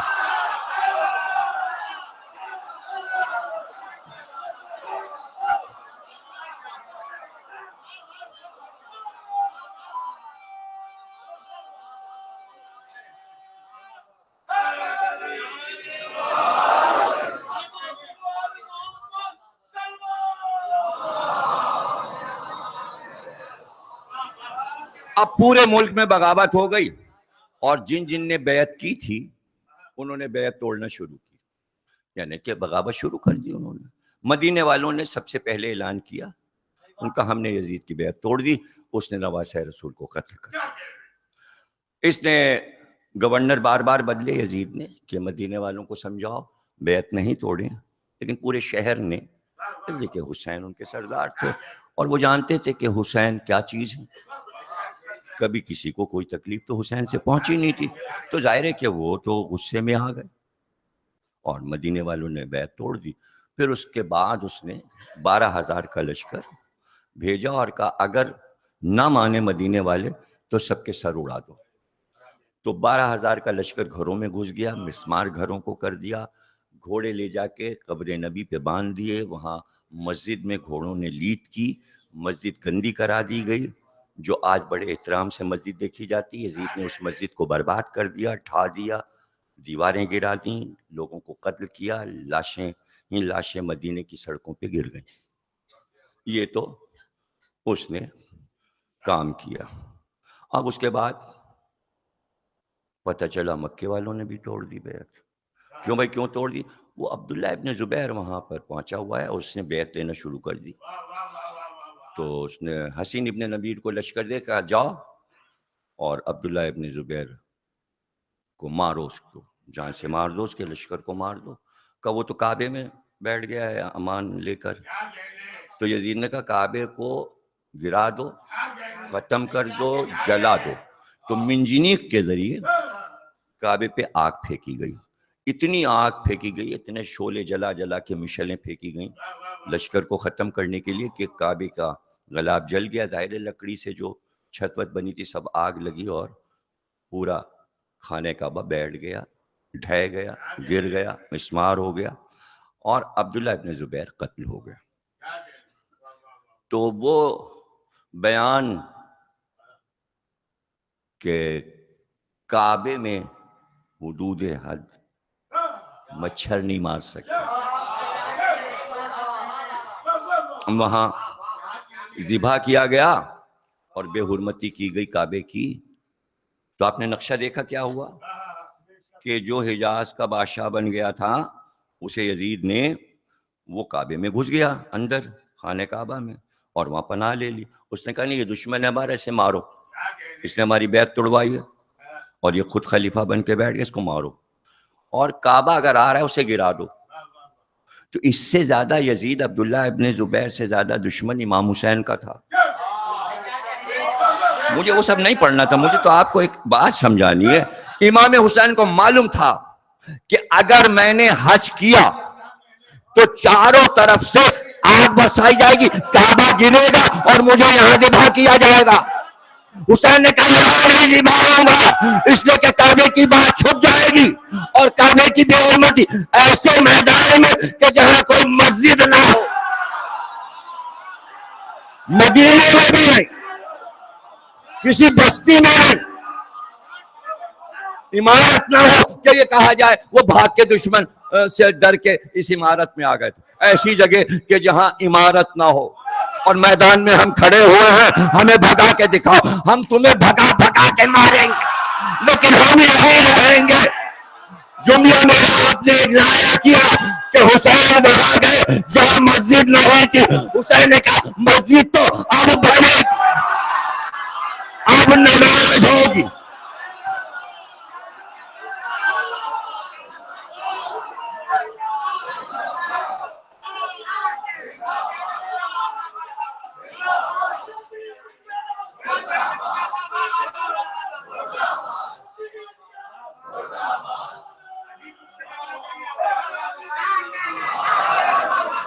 اب میرے جملے پہ دیکھیے، ریسرچ کا مادہ ہر ایک میں ہونا چاہیے۔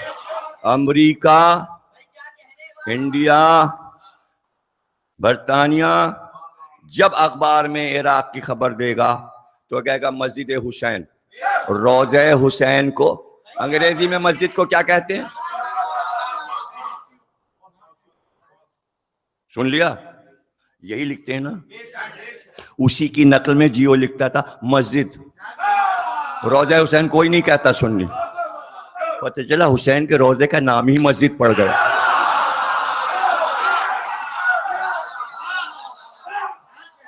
اچھا مسجدیں آپ جا کے دیکھ لیجئے اور خود کعبہ بھی دیکھ لیجئے اور آپ مسجد نبوی بھی دیکھ لیجئے اور اپنی مسجدیں بھی دیکھ لیجئے. کسی مسجد پہ نہ کعبے پہ نہ روضہ رسول کی مسجد پہ اللہ اکبر کہیں نہیں لکھا. واحد کربلا کے روزے جس میں سونے سے بڑا بڑا لکھا اللہ اکبر.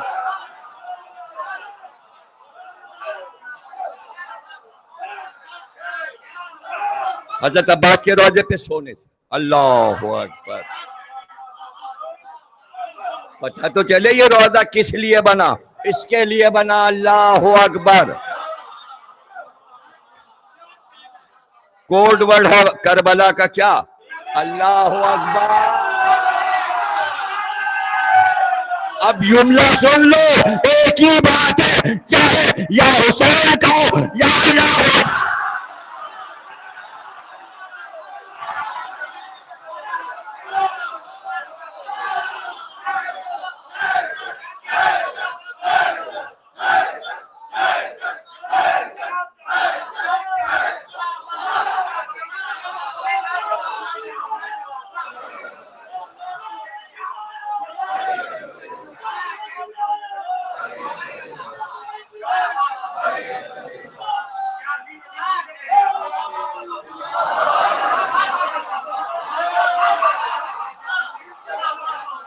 اچھا آپ بتائیے, جتنے طریقے سے کہیے میں کہہ دوں. یا حسین کا ترجمہ اللہ اکبر, اللہ اکبر کا ترجمہ یا حسین. اور کسی طریقے سے کہہ دوں, جتنے طریقے سے کہیے میں کہتا چلا جاؤں. اللہ اکبر کا سمبل یا حسین, یا حسین کا سمبل اللہ اکبر. اور طریقے سے کہوں, بہت سے طریقے, لیکن تقریر بھی تو کرنی ہے, آگے جانا ہے. اب آخری جملہ اسی سلسلے کا سن لیجئے. اللہ اکبر اور یا حسین ایک ہی, یہ کہہ لو یا وہ کہہ لو. اوپر اللہ اکبر لکھا ہے اور حکم یہ اندر روزے میں داخل ہو امام صادق کا اللہ اکبر کہتے ہوئے جاؤ, اور جب جری کے قریب پہنچو تو کہو یا حسین یا حسین یا حسین. اللہ اکبر اس لیے کہ اللہ کے گھر میں داخل ہو رہے, یا حسین اس لیے کہ اللہ تجھے بچانے والا ہے.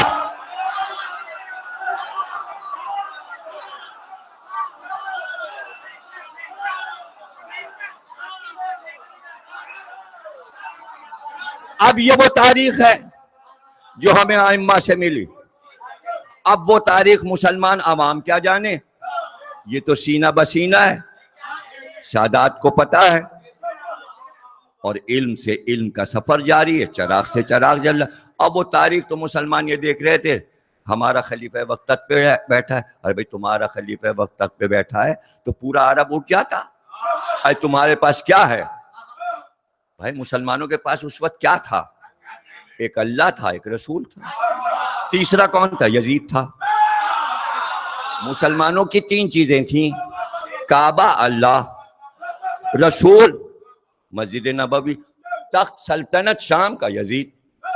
اب اس تخت سلطنت یزید نے تمہارے اللہ کو تو ختم کر دیا, گرا دیا, کعبہ ڈھا دیا جس کے گرد گھوم رہے تھے, اور وہاں لاش گرا دی, وہاں خون بہا دیا, وہاں تم نے خون بہا دیا. اب رہ گیا مسجد نبی, وہاں تم نے پورے مدینے میں قتل عام کر دیا. تو رسول بھی ختم ہو گئے مسلمانوں کے, اللہ بھی ختم ہو گیا. اب یزید کا اللہ بھی ختم ہوا, یزید کا رسول بھی ختم ہوا.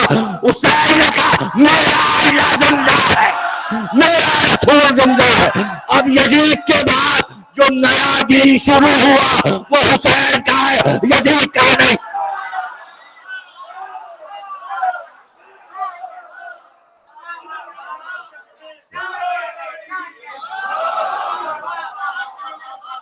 یزید کا ختم ہو گیا, اس نے اپنے ہاتھ سے سب توڑ پھوڑ کے پھینک دیا, پورا دین ختم کر دیا.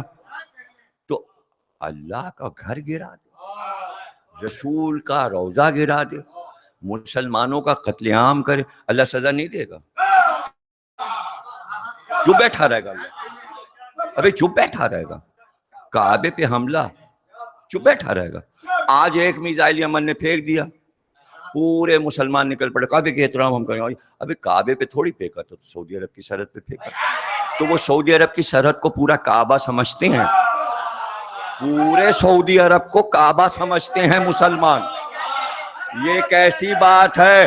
بڑے بڑے جو محل بنے ہیں وہ بھی ان کے لیے کعبہ ہے، وہ ان کی پکنکیں، وہ ان کی کشتیاں، وہ ان کی سیر، وہ ان کے مزے، سب کعبہ ہے، سب حرمین شریفین، حرمین شریفین۔ ارے حدود کی بات کرو، وہاں کس مسلمان کی مجال ہے؟ امریکہ تو پھینک نہیں سکا۔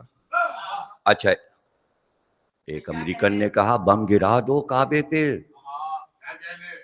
آیا نا اخبار میں، ایسا بری طرح اللہ میاں نے اس کو مارا، سزا مل گئی اس کو۔ تو آج اگر کعبے کو کوئی برا کہہ دے تو اللہ فوراً سزا دے دیتا ہے۔ جب ابرہہ آیا تو اسلام آنے سے پہلے آیا تھا، تو اس وقت بھی عبد المطلب سے کہا ابابیلیں آ رہی ہیں، یہ گھسے ہیں کعبے میں، ختم کر دو۔ تیرن ابابیل، پورا آ گیا قرآن میں، تباہ کر دیا ہم نے ان کو، بھوسا ہو گئے، ہاتھی بھی مر گئے، آدمی بھی مر گیا، ابرہہ بھی مر گیا، لشکر بھی مر گیا۔ کعبے پہ کوئی بری نظر نہ ڈالے۔ اچھا، یزید بچ گیا؟ یزید بچ گیا؟ نہیں بھائی، یہ سب کر کرا کے یہ کتنے دنوں میں ہو گیا؟ 61 میں شہادت حسین، 62 میں واقع حرہ، اور 63 میں کعبہ۔ لیجئے 63 ختم ہو رہی ہے ہجری، 32 خاتمے پر ہے، اور حالت ایسی کہ پیٹ پھولنا شروع، ایسے ایسے سانس، پیٹ ایسے ایسے بڑھتا جاتا اور بڑھتا جاتا۔ اب پانی بھائی، پیاس لگتی ہے، پیاس لگتی ہے، حکیموں کو بلاؤ، حکیموں کو بلاؤ، پیاس بہت لگتی ہے تو پیو پانی۔ اب پانی کا نہ، پانی نہیں لانا، کیوں بھائی؟ پانی جیسے ہی انڈیلا جائے، ارے سانپ، تو پانی اپنی ماہیت بدل کے سانپ بن جاتا تھا۔ اب وہ ڈرتا تھا ڈس لے گا، یعنی پانی کی دھار سانپ بن جاتی تھی یزید کے لیے۔ اب حکیموں نے کہا یہ تو پانی بھی نہیں پی رہے ہیں، اور پیٹ ہوا سے پھولا چلا گیا، اور بھوک لگ نہیں رہی ہے، کھانا کھا نہیں رہے۔ سارے حکیموں نے کہا بھائی یہ دمشق کی آب و ہوا آپ کے لیے اچھی نہیں ہے، آپ کسی پہاڑی علاقے پہ چلے جائیں، سرسبز و شاداب علاقے میں جائیں، وہاں صحت ہو جائے گی۔ اچھا، لشکر لے کے چلے، 10-12 ہزار لشکر اپنے سردار کو لے کے پہاڑی مقام پہ چلا۔ ایسے چپ کے نہیں سننا ہے تو کہانی مختار کی کہانی، مگر یہ یزید کی کہانی ہے، اس کو نہیں غور سے سننا، مختار کی سننا، ہاں سناٹے میں نہیں سننا ہے، یہ شرط ہے۔ ابھی بولتے رہیے گا منہ سے، اس لیے کہ کہانی سمجھ کے سو جائیں گے۔ اب پہاڑی مقام پہ جائیے، پہاڑی مقام پہ، اور ذرا سیر و شکار میں مشیروں سے کہا ان کو دوڑاؤ، گھوڑے پہ بٹھاؤ، ادھر لے جاؤ، ادھر لے جاؤ۔ اب پکڑ کے گھوڑے پہ بٹھایا جاتا ہے، اور ان کے تیر و کمان لگتا ہے، اور سرکار چلیے ذرا یہ ادھر ہرن بہت ہیں، یہاں شکار کریں۔ اور انہوں نے دیکھا وہ ہرن جا رہا ہے، گھوڑا دوڑایا، اب پیٹ تو پھولا ہوا ہے مگر گھوڑا شوق یعنی کہ صحت ہوگی، اور اس میں گھوڑا دوڑایا۔ اب وہ ہرن بھاگتا جا رہا ہے، یہ گھوڑا دوڑاتے جا رہے ہیں، وہ پہلے رکے، اور جب یہ قریب آئے تو وہ بھاگے چھلانگ لگا کے، تو اس میں بھی شوق پیدا ہو، تو وہ بھی مزے لے رہا تھا، ہرن جو تھا وہ مزے لے رہا تھا۔ اب وہ بھاگا، اب جو کافی دور اس نے تیر پھینکا، وہ تو غائب ہی ہو گیا نظر سے، تیر پھینکا گیا۔ اب اس بھاگ دوڑ میں لشکر پیچھے رہ گیا، وہ خوش تھا کہ چلو امیر ہمارے ذرا کھیل رہے ہیں، مگر اس میں راستہ بھٹک گیا۔ اب وہ پہاڑی علاقہ تھا، یوں تو انہوں نے کہا بھائی میاں نورانی میں اندھیرا ہے اور پہاڑی ہے، وہاں تو ہیلی کاپٹر بھی نہیں اتر سکتا، وہاں تو آدمی بھی نہیں جا سکتا، وہاں کوئی جا ہی نہیں سکتا، اور وہ بڑا مشکل ہے، وہاں تو چھیپا بھی نہیں گیا، عیدی بھی نہیں جا، پہاڑ ہیں یوں، وہاں تو ہیلی کاپٹر نہیں اتر سکتا، وہ ذرا نہیں جا سکتے، پہاڑی علاقہ ہے۔ 8 سال کا بچہ افغانستان سے چلا اور 18 کلو کا وزن، اتنا بڑا پیٹ لے کے وہ چلا آ رہا ہے. وہ پشاور سے گزرا، سندھ سے گزرا اور سیدھے نورانی کی پہاڑیوں پہ چڑھا اور وہاں پہنچ کے پھٹ گیا. 8 سال کا بچہ. ارے بھائی میں اپنے آدمیوں سے کہتا ہوں 10 سیر شکر لا دو، 10 کلو شکر لا دو، تو وہ ٹیڑھے ہو جاتے ہیں اٹھانے. میں کسی سے کہتا ہوں 8 کلو کی بوری مجھے اٹھا کے یہاں سے شہدائے کربلا تک چل کے دکھا. اگر جو ارے بھائی پکڑ لو، ارے بھائی کاندھا دکھ رہا ہے، یہ ہوگا وہ. اب سوا جاوید کے اور تو کوئی نہیں اٹھا پائے گا، یہ اٹھا لیں تو اٹھا، لیکن اور لوگوں کا مجھے نہیں معلوم. اور وہ 8 سال کا بچہ. اچھا اسی کے پاس دوسرے ٹی وی پہ پٹی چل رہی، 3 عورتیں بھی آئی تھیں. میں اماں کے، خالہ کے اور چچی کے آیا. بھائی یہ باتیں سمجھ میں نہیں آتی، یہ باتیں سمجھ میں نہیں آتی. اور وہ پہاڑ پہ چڑھ گیا.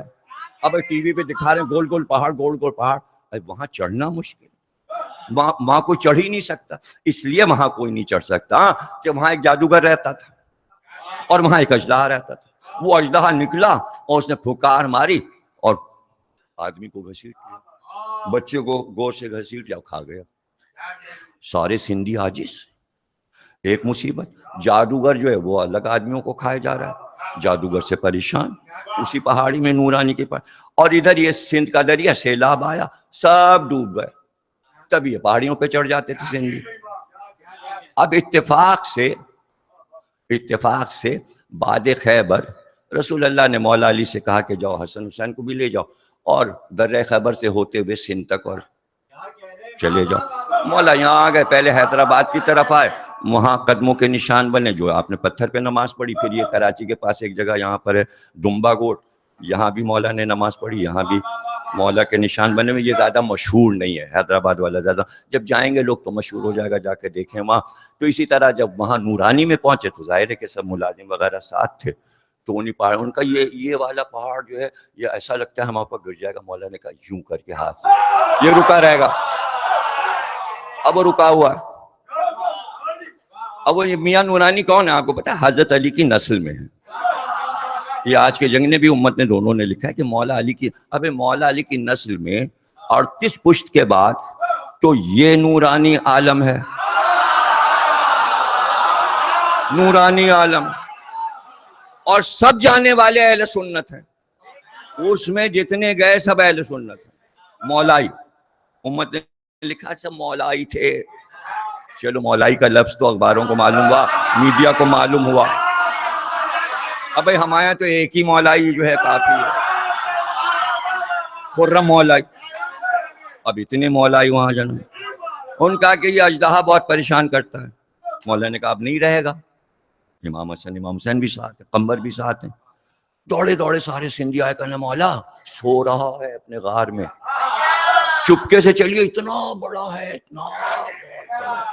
اس کا مقابلہ ہم لوگ نکل، جب تنتا ہے تو یوں اٹھتا ہے تو ہمارے 5 قد اوپر نکل جاتا ہے. مولا ہم لوگ تو بھاگتے ہیں، ڈراتا ہے، اور ایسی آواز ہے اور پھنکارتا ہے، یہ کرتا ہے. سو رہا ہے، ماریے ذوالفقار سے ٹکڑے. کہ ہمارے یہاں سوتے ہوئے دشمن پہ حملہ نہیں کرتے. اب چلے سارے سندھی پیچھے پیچھے اور مولا آگے، اور مولا نے پہنچ کے اسے ٹھوکر ماری. اٹھ، جیسے ابن ملجم کو اٹھایا تھا وہ ایسے ہی اژدے کو اٹھا. اب جو وہ اٹھا تو غصے میں اس کی نیند خراب ہے، وہ یوں جو ہوا اور اٹھنا شروع ہوا. مولا نے ایک ہاتھ ادھر اور ایک ہاتھ ادھر، 3 ٹکڑے برابر کر دیے. اے سندھی سجدے میں گر گیا، پتہ نہیں اژدہے کو سجدہ کیا کہ مولا.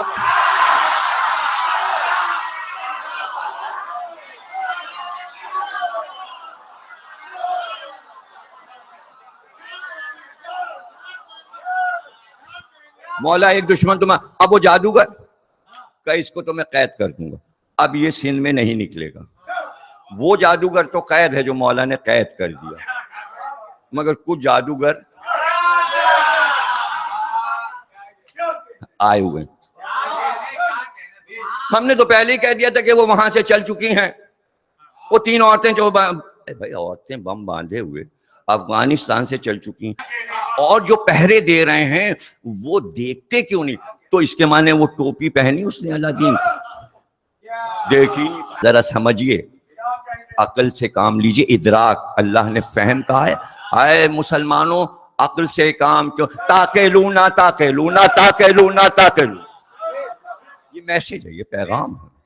تو بچوں کے بھی سمجھ میں جو بات آ جائے وہ بزرگوں کے سمجھ میں نہیں آ رہی ہے, تو اس لیے ہم بچوں کو سمجھا دیتے ہیں کہ ہسٹری جو بھی ہے غلط ہے, بالکل غلط ہے. وہ ساری توقعات لگائے بیٹھے تھے, بڑے ماں بھی تو 33 سال کا ہمارا بادشاہ ہے اور خلیفہ ہے, وہ جناب بیمار پڑ گیا اور جانے کیا ہو گیا اور کیا نہیں, اور کعبے کو ڈھا کے اور مدینے پہ چڑھائی کر کے اور امام حسین کو قتل کر کے اب شکار کھیل رہا ہے. اب یہ بیان کون کرے؟ جنگل کی بات, وہاں لشکر بھی پیچھے رہ گیا اور وہاں کوئی راوی تھا ہی نہیں, ابو ہریرہ وہاں تھے ہی نہیں. اب یہ پتہ کیسے چلے گا وہ ہرن آیا اور تیر پھینکا اور وہ بھاگ گیا؟ اب وہاں تو کوئی راوی ہے ہی نہیں, ہرن بتا نہیں سکتا. ارے یہ جو سنا رہا ہوں یہ سب بیٹھے ہوئے مجلس ہو رہی ہے اور حضرت امام محمد باقر واقعہ سنا رہے ہیں, اس لیے کہ سب پوچھیں یزید کا انجام کیا ہوا, امام نے بتانا شروع کیا, ہم سے سنو کہ کیا ہوا. اب سب نے سوال کرنا شروع کیا کہ مولا وہ صحرا میں یہ ہرن کہاں سے آیا جو اس کو یزید کو بھگائے ہوئے تھا؟ کہ وہ ہرن نہیں تھا, وہ ایک فرشتہ تھا جو ہرن کے روپ میں آیا, اسے کسی طرف لے جا رہا تھا, وادی برہوت کی طرف ہرن دوڑاتا ہوا لے جا رہا تھا. اب امام فرماتے ہیں کہ ایک بار اسے پیاس لگی تو سامنے سے اس نے دیکھا کہ ایک آدمی جا رہا ہے اور مشک کمر پہ باندھا ہے. اس نے پکار کے پانی پلا دے, پیاسا ہوں, پانی پلا دے. وہ آیا اور اس کے سامنے رکا وہ شخص اور مشک کا دہانہ کھولا اور پانی بہنا شروع ہوا. اب سارا پانی زمین پہ گرتا جا رہا اور ایک دم گر گیا, مشک خالی ہو گئی. اس نے کہا تو نے مجھے پانی نہیں پلایا, زمین پہ گرا دیا, تو تو نے امام سے سوال کیا گیا یہ کون آدمی آ گیا مشق لے کے؟ آپ نے کہا یہ ایک اور فرشتہ تھا, یہ ایک اور فرشتہ تھا جو بیشتی کے روپ میں آیا. اب وہ آگے بڑھتا جاتا, اب گھوڑا اس نے موڑا کہ ہم غلط آ گئے, لشکر خیمہ گاہ سب پیچھے رہ گیا. جیسے ہی گھوڑا موڑا ایک لوہے کی دیوار, پورے آسمان سے زمین تک لوہے کی ایک دیوار چادر, دوسری طرف گھوڑا موڑا, امام فرما رہا لوہے کی چادر, تیسری طرف گھوڑا موڑا لوہے کی چادر, چوتھی طرف گھوڑا موڑ لوہے کی چادر. پتہ چلا چاروں طرف سے راستہ بند اور لوہے کی دیواروں نے اسے گھیر لیا. اب کبھی ادھر جاتا ہے, کبھی ادھر جاتا ہے, کبھی ادھر دیوار سے ٹکراتا ہے, کبھی ادھر سے. امام فرماتے ہیں ایک بار زوردار دھماکہ ہوا. ارے وہ اسی لیے تو پھول رہا تھا. تو جو باندھے گا پھٹے گا تو نا, یہ یزید کی سنت ہے, آنا اور آ کے مجمع میں پھٹ جانا. چلو یزید نے مجمع میں نہیں پھٹا, اکیلے میں پھٹا اور ایک چیخ بلند ہوئی اور پھٹا, اور اس کے بعد دیواریں ہٹ گئیں. اب وہاں کچھ نہیں تھا, گھوڑا بچ گیا اور گھوڑے کی رکاب میں ایک ٹانگ یہاں سے یہاں تک رہ گئی. یہ ٹانگ کیوں رہ گئی؟ یہ اللہ نے چھوڑ دی. ٹانگ اس لیے چھوڑ دی تاکہ پتہ تو چلے, اگر ٹانگ نہ ہوتی کوئی اور ہوگا, وہ تو کہیں مل جائیں گے, یہیں کہیں ہوں گے, پتہ تو خبر تو ہو جائے کہ ہوا کیا.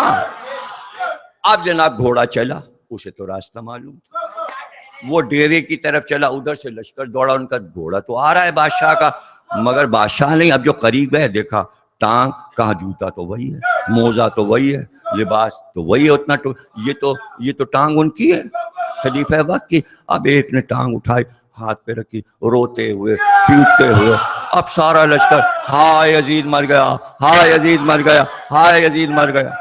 اور اس کے بعد وہ سب کے سب ٹانگ لے کے آ گئے, یہاں آ گئے, شام آ گئے. ان کا بھائی کیا کیا جائے؟ کہا یہ ٹانگ ہی گاڑ دو, اب مردہ تو ملے گا نہیں. وہ ٹانگ گاڑ دی گئی, وہ جگہ بنی ہوئی شام میں, وہ جہاں گاڑی گئی اسی کے اوپر قبر بنا دو. اب وہ جناب شام کا شہر جب بڑھنے لگا تو سیسا پگھلانے کی بھٹی جس میں آگ دہکتی ہے وہ انہوں نے اس قبر کے اوپر بنا دیا. کسی کارخانے والے نے خرید دیا وہاں، اب ہر وقت وہاں آگ جلتی رہتی ہے، اسی کے نیچے ٹانگ ہے. ارے مرغے کی ایک ٹانگ تو سنا تھا، یزید کی ایک ٹانگ ہی ہے نا.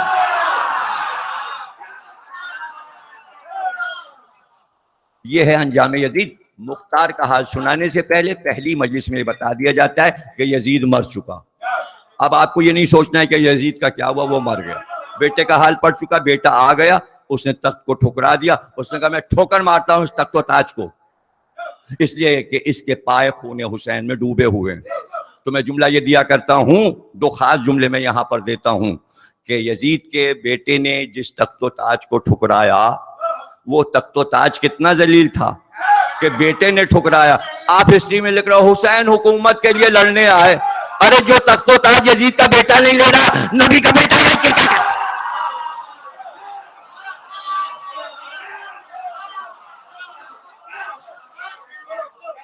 اب دوسرا سن لیجئے، یہ میں مصرع پڑھتا ہوں، اور یہ مصرے کا چکر یہ ہے کہ ایک مشاعرہ ہو رہا تھا، اس میں مصرع طرح تھا. ایک لڑکا آیا چھوٹا سا 10-12، بچہ جمہورہ نہیں تھا تو خوبصورت سا بچہ تھا، وہ آیا اور اس نے اپنی غزل پڑھی. اب اس نے جناب یہ مصرع جو تھا اس میں مصرع لگا دیا. تو سودا نے کہا صاحبزادے زندہ نہیں نظر آتے، زندہ نہیں نظر آتے. 3 دن کے بعد بخار آیا، مر گیا، نظر لگ گئی. ایسا شعر کہہ دیا، دل کے داغ جل اٹھے، دل کے پھپولے جل اٹھے سینے کے داغ سے، دل کے پھپولے جل اٹھے سینے کے داغ سے، اس گھر کو آگ لگ گئی اس چراغ سے. مصرع یہ تھا. اس نے مصرع لگا دیا چھوٹے لڑکے نے. سودے نے کہا بھائی ایسا مصرع آپ کوئی لگا ہی نہیں سکتا. تو مصرع یہ مشہور ہو گیا، اس گھر کو آگ لگ گئی اس گھر کے چراغ سے. جب یزید کا بیٹا آیا تو معاویہ اور یزید کا چراغ تو بیٹا تھا، اس نے سب کے پول کھول دیے کہ باپ کیا تھا دادا کیا تھا. اب مصرع پڑھو، اس گھر کو یعنی معاویہ کے گھر کو، اس گھر کو آگ لگ گئی اس گھر کے چراغ سے.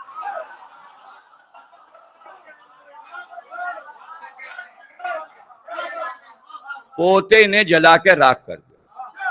لیجئے کہانی ختم، قصہ ختم. اب وہ 90 سال کا بڈھا، کئی مہینے تک تو کوئی بادشاہ نہیں رہا. وہاں سے ابن زیاد آیا اور اس نے مروان سے کہا تو جلدی سے تخت پہ بیٹھ جا، ورنہ یہ سارے مسلمان جو ہیں کہیں کسی کو بنا نہ لیں. جلدی کتنی 90-95 کا اس کو بنا لو، تخت پہ بٹھا دو. وہ بیٹھ گیا. اب وہ جناب خالد کی ماں جو تھی وہ غصے میں آ گئی اور اس نے کہا میرا بیٹا جو ہے وہ خلافت تخت پہ بیٹھے گا. ابن زیاد نے کہا بچہ ہے اس کو کہاں سے بٹھائیں گے تخت پہ.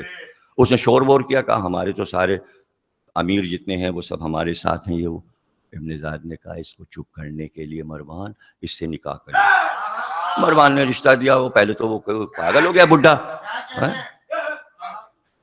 وہ کیا ہے بوڑھی گھوڑی لال لگام. پہلے تو بہت، پھر ابن زیاد نے اسے سمجھا لیا. اس نے کہا دیکھ نکاح کر لے، بڈھا ہے مر جائے گا، پھر تیرا بیٹا ہی تو تخت پائے گا. وہ اس میں آ گئی، اس نے کر لیا، نکاح کر لیا. 95 کا وہ اور یزید کی بیوی کا، دونوں کا مروان کا عقد ہو گیا. اب خالد اپنا تخت سمجھ کے، ایک بیٹا تو مر گیا جس نے ٹھکرا دیا تو اسے زہر دے دیا، مار ڈالا. اب یہ دوسرا بیٹا، 15 بیٹے تھے سب. تخت پہ جا کے بیٹھ جائے، ہمارے ابا کا تخت ہے، ہمارے ابا کا تخت ہے، ہمارے ابا. ایک دن سے کہا کیا ہر بار ابا کا تخت، ابا کا تخت، چل یہاں سے. اور وہ روتا ہوا ہے، اماں مروان نے ہم کو جھڑکا. آنسو پوچھ لو، آنسو پوچھ لو، آنسو پوچھتے ہیں آنسو. اب وہ سلطنت کا سارا کام کر کے رات میں آئے، خواب گاہ میں آئے. وہ آئی بیوی، اس نے پہلے سے تمام 2000 کنیزوں کو جمع کیا اور کہا جتنے تہ خانے میں سب تم لوگوں کے نوکروں کے لحاف، گدے لحاف سب نکال کے باہر رکھ لو. سارے گدے، سارے لحاف، گدے سر. اب 200-250 آدمیوں کے لحاف ذرا آپ سوچیے، ایک لحاف میں 5 کلو روئی ہوتی تھی. ہندوستان میں سردی ایسی پڑتی تھی نا، وہ پھیلا دی جاتی تھی، پتہ بھی نہیں چلتا تھا 3 کلو روئی ہے. اب وہ گدے اور لحاف. اب یہ لیٹا اور جیسے ہی لیٹا خر خر خراٹے شروع. بڈھوں کے تو 90 سال کے خراٹے مشہور ہیں، ہے نا. اس کے اوپر اس نے جو کمبل تھا وہ اڑا دیا. اس کے بعد تمام کنیزیں ادھر ادھر کھڑی تھیں، ایک ایک لحاف لیا اور کنیزوں کو اشارہ کیا ام خالد نے.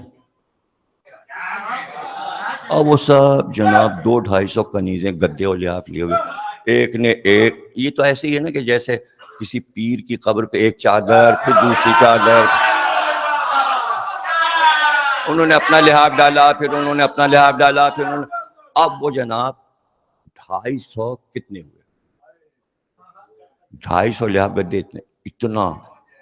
اب اس زمانے میں یہ اسپنج والے گدے تو تھے نہیں، یہ تو اتنے ہوتے نا. اس کو آیا وہ ام خالد اس پہ چڑھ گئے، کنیزوں سے کہا سب اس پہ چڑھو، اور سب نے چڑھ کے کوٹنا شروع کیا. وہ دھمک ہوئی وہ دھمک ہوئی. اب بتائیے جو بعد میں آئے 250 لحاف، تو اندر سے ایک چوہا نکلا، کھودا پہاڑ نکلا چوہا.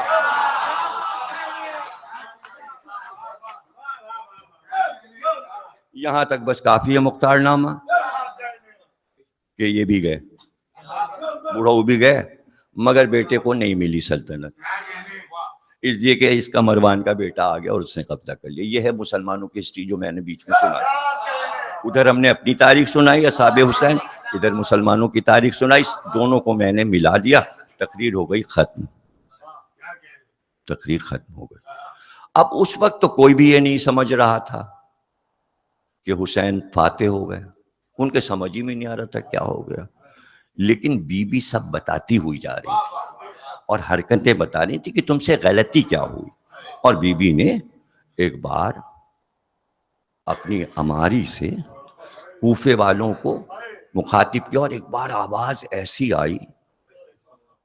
پہلے تو بی بی نے یہ کہا شمر ابن سعد میں کوفے والوں سے کچھ کہنا چاہتی ہوں.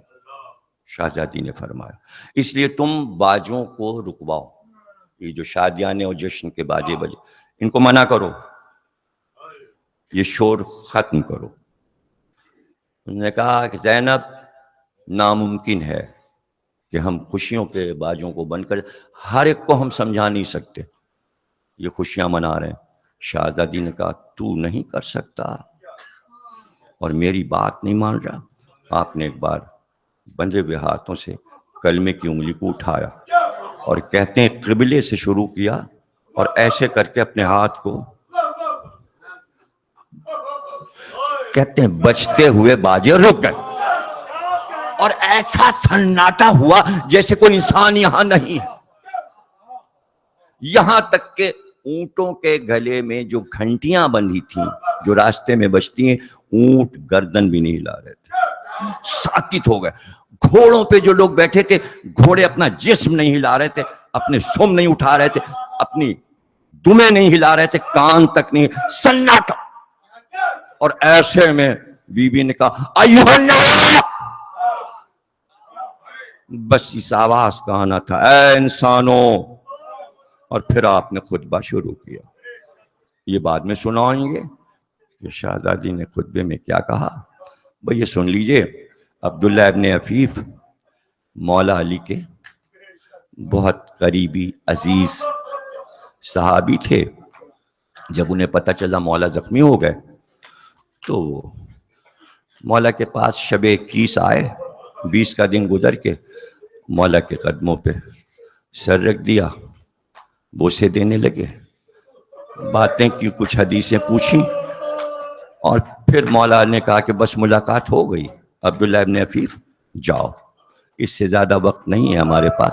اب میرے بچے میرے پاس آئیں گے، حسن و حسین آئیں گے، میری بیٹیاں بات کریں گی، تم جاؤ. جب اٹھنے لگے تو کہا مولا آپ تو معجز نما ہیں، آپ کو تو پتہ ہے کہ صفین میں لڑ رہا تھا تو ایک تیر میری آنکھ میں لگا اور آنکھ ضائع ہو گئی. پھر جمل میں لڑ رہا تھا تو ایک تیر دوسری آنکھ میں لگا، میں نابینا ہو گیا، اندھا ہو گیا، اب میں دیکھ نہیں سکتا. آپ کو تو معلوم ہے. مولا کیا ایسا ہو سکتا ہے کہ آپ مجھے آنکھیں عطا کر دیں؟ آپ نے کہا ہاں، ہم تمہارے آنکھوں پہ ہاتھ پھیر دیں گے، تمہاری آنکھیں واپس آ جائیں گی اور آنکھوں میں روشنی آ جائے گی. لیکن عبداللہ ابن عفیف آنکھیں دے تو دوں، لیکن ایک وقت میرے بعد ایسا آئے گا کہ میری عطا کی ہوئی آنکھوں کو تم کوس کر کہو گے کاش یہ آنکھیں ابھی اندھی ہو جائیں. تو اب تم بتاؤ کیا تم وہ منظر دیکھ سکو گے؟ میں آنکھیں تو دے دوں، کیا رسول کا صحابی وہ منظر دیکھ سکتا ہے جس نے رسول کو دیکھا ہو؟ کہ مولا اگر آپ کے بعد کچھ ایسا ہونے والا ہے جسے ہم دیکھ نہیں سکتے، مولا آنکھیں نہیں چاہیے. آپ ٹھیک کہہ رہے ہیں، ہم صبر کریں گے، اندھے ہی ٹھیک ہیں، ہم اندھے ہی ٹھیک ہیں. مولا نے رخصت کیا. عبداللہ ابن عفیف وہیں کوفے میں رہے، وہیں مولا کی شہادت ہوئی. عرصہ گزر گیا. ظاہر ہے کہ 40 ہجری میں مولا کی شہادت ہوئی اور 20 برس کے بعد حاکم کوفہ نے عبداللہ ابن عفیف کو بلوایا کہ آج میرے دربار میں آؤ، جشن ہے. ان کے ساتھ تقریباً 200-250 جوان لڑکے جب چلتے تھے ان کے قبیلے کے، تو چونکہ یہ سردار تھے تو جب وہ قبیلے والے چلتے تو اپنی تلواریں نکال کے دو طرف سے تلواروں کے سائے میں، یعنی 100 تلواریں ادھر 100 تلواریں ادھر، اس کے نیچے لے کر چلتے تھے حفاظت کرتے ہوئے سپاہیوں کی طرح. لے کر ابن ذات کے دربار میں پہنچے، بیٹھ گئے. اس نے کوئی جملہ ایسا کہا جو بے ادبی کا جملہ تھا مولا علی کے لیے. تو ظاہر اندھے تھے. پھر اس کے بعد اس نے امام حسین کے بارے میں کہا تو اس نے کہا تو بد زبان، تجھے عظمت اہل بیت نہیں معلوم؟ تجھے کس نے حاکم بنا دیا اور یہاں دارالامارہ میں بٹھا دیا؟ جیسے ہی غصے میں اٹھے ابن ذات نے کہا اگر تم صحابی رسول نہ ہوتے تو اتنے کوڑے تمہیں مارتا، اتنے کوڑے مارتا کہ تم یہیں مر کے رہ جاتے. تو وہ 250 سپاہی جو تھے تلواریں کھینچ کے ابن ذات کے اور عبداللہ ابن عفیف کے بیچ میں کھڑے ہو گئے. ان کا اگر ہمارے سردار کی طرف کسی نے ٹیڑھی آنکھ سے دیکھا تو ہم خون کی ندیاں بہا دیں گے. اور اپنے سردار کو تلواروں کے سائے میں لیے ہوئے چلے کہ گھر چلیے. اب جو باہر آئے تو یہاں پہ ہم پھر تقریر روکتے ہیں. عبداللہ ابن عفیف چلے. مولا علی نے کہا خدا حافظ. کہا مولا یہ تو بتائیے کتنے خطبے آپ کے سنے ہیں، آپ سے کتنی حدیثیں سنی ہیں، یہ بتائیے اگر آج آپ رخصت کر رہے ہیں ہم آپ کی آواز کو ترس جائیں گے، اب آپ کی آواز ہم کب سنیں گے؟ کہا جاؤ عبداللہ ابن عفیف، اب جب قیامت کا دن آ جائے پھر اس دن تم علی کی آواز میدان حشر میں سننا. وہاں پہلا خطبہ میں ہی دوں گا اور تمہارے کان میں جب آواز آ جائے علی کی سمجھ جانا قیامت آ گئی. قیامت کی پہچان یہ ہے کہ زمانے میں علی کی آواز گونجنے لگے. بھولے نہیں مولا کا فرمان. جیسے ہی ابن ذات کے دربار سے نکل کے بازار کوفہ میں آئے تمام لوگوں کو پکڑ پکڑ کے کھینچتے اور کہتے یہ تو بتاؤ کیا قیامت کا دن آ گیا؟ کیا محشر کے میدان میں ہوں؟ لوگوں نے کہا سردار نہیں ایسا نہیں ہے، کوئی قیامت نہیں آئی. آپ کو کیوں پتا چل رہا ہے کہ قیامت کا میدان ہے، قیامت کا دن ہے؟ تو علی نے یہ کہا تھا قیامت سے پہلے میری آواز نہیں سو سکتے. میرے کانوں میں علی کی آواز آئی تو پکارا آئی ہے نا.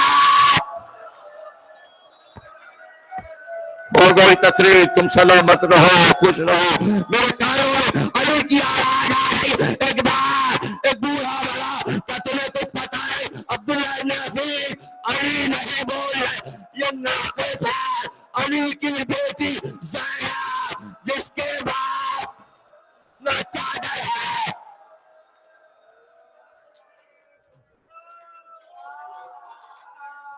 اللہ تمہارے رتبوں کو بلند کرے، تمہارے گھروں کو آباد رکھے، تمہاری عزت مال اور آبرو کی حفاظت بصدقے آل محمد اللہ محفوظ رکھے.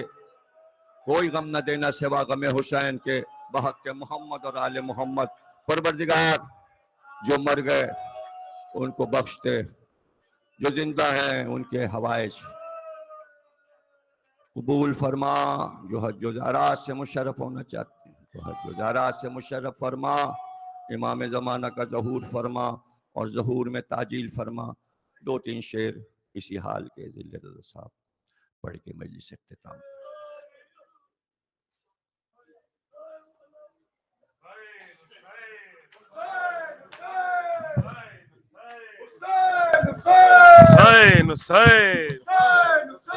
سیدہ طاہرہ بنت خیر النساء، سیدہ طاہرہ بنت خیر النساء، سیدہ طاہرہ. ہاں شام کے بازار میں یہ کون آیا بے ردا، کہہ دو یہ زینب نہیں.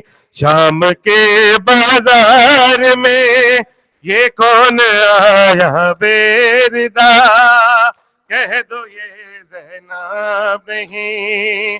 شام کے بازار میں یہ کون آیا بے ردا، کہہ دو یہ زینب. آنکھ سے آنسو روا ہے، لب پہ ہے شکر خدا، کہہ دو یہ زینب نہیں. شام کے بازار میں یہ کون آیا بے ردا، کہہ دو یہ زینب. یا خدا یہ کوئی سیدانی نہ ہو، اس کی صورت جانی پہچانی نہ ہو. مجمع اغیار میں کرتی ہے جو آہو بکا، کہہ دو یہ زینب نہیں. شام کے بازار میں یہ کون آیا بے ردا، کہہ دو یہ زینب نہیں. شام کے بازار میں یہ کون آیا بے ردا، کہہ دو یہ. ہاں جس کے چہرے کی سفیدی دیکھ کے، جس کے چہرے کی سفیدی دیکھ کے لگ رہا ہے مر گیا اس کے پیچھے. اشک اس کا آب ہے اور تازیانے ہے غذا، کہہ دو یہ زینب نہیں. شام کے بازار میں یہ کون آیا بے ردا، کہہ دو یہ زینب نہیں. ہاں جس پہ صدقے کی کھجوریں پھینک کے، جس پہ صدقے کی کھجوریں پھینک کے جشن میں مصروف ہے سب اہل شہر. دے رہی ہے پھر بھی جینے کی جو امت کو دعا، کہہ دو یہ زینب نہیں. شام کے بازار میں یہ کون آیا بے ردا، ہاں جس کا ایک بیمار بیٹا ساتھ ہے، دل جب ظالم لگاتا ہے اسے بڑھ کے سہ لیتی ہے جو اس کے بھی سے کی جفا، کہہ دو یہ زینب نہیں. شام کے بازار میں یہ کون آیا بے ردا، کہہ دو یہ زینب نہیں. شام کے بازار میں یہ کون آیا بے ردا،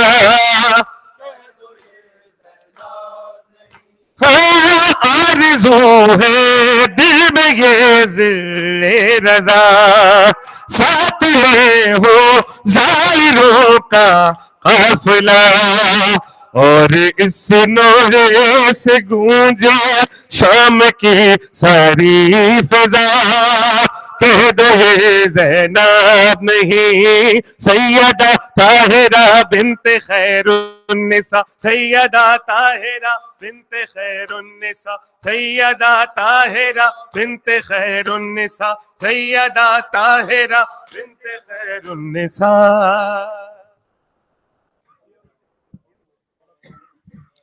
السلام علیکم یا ابا عبداللہ،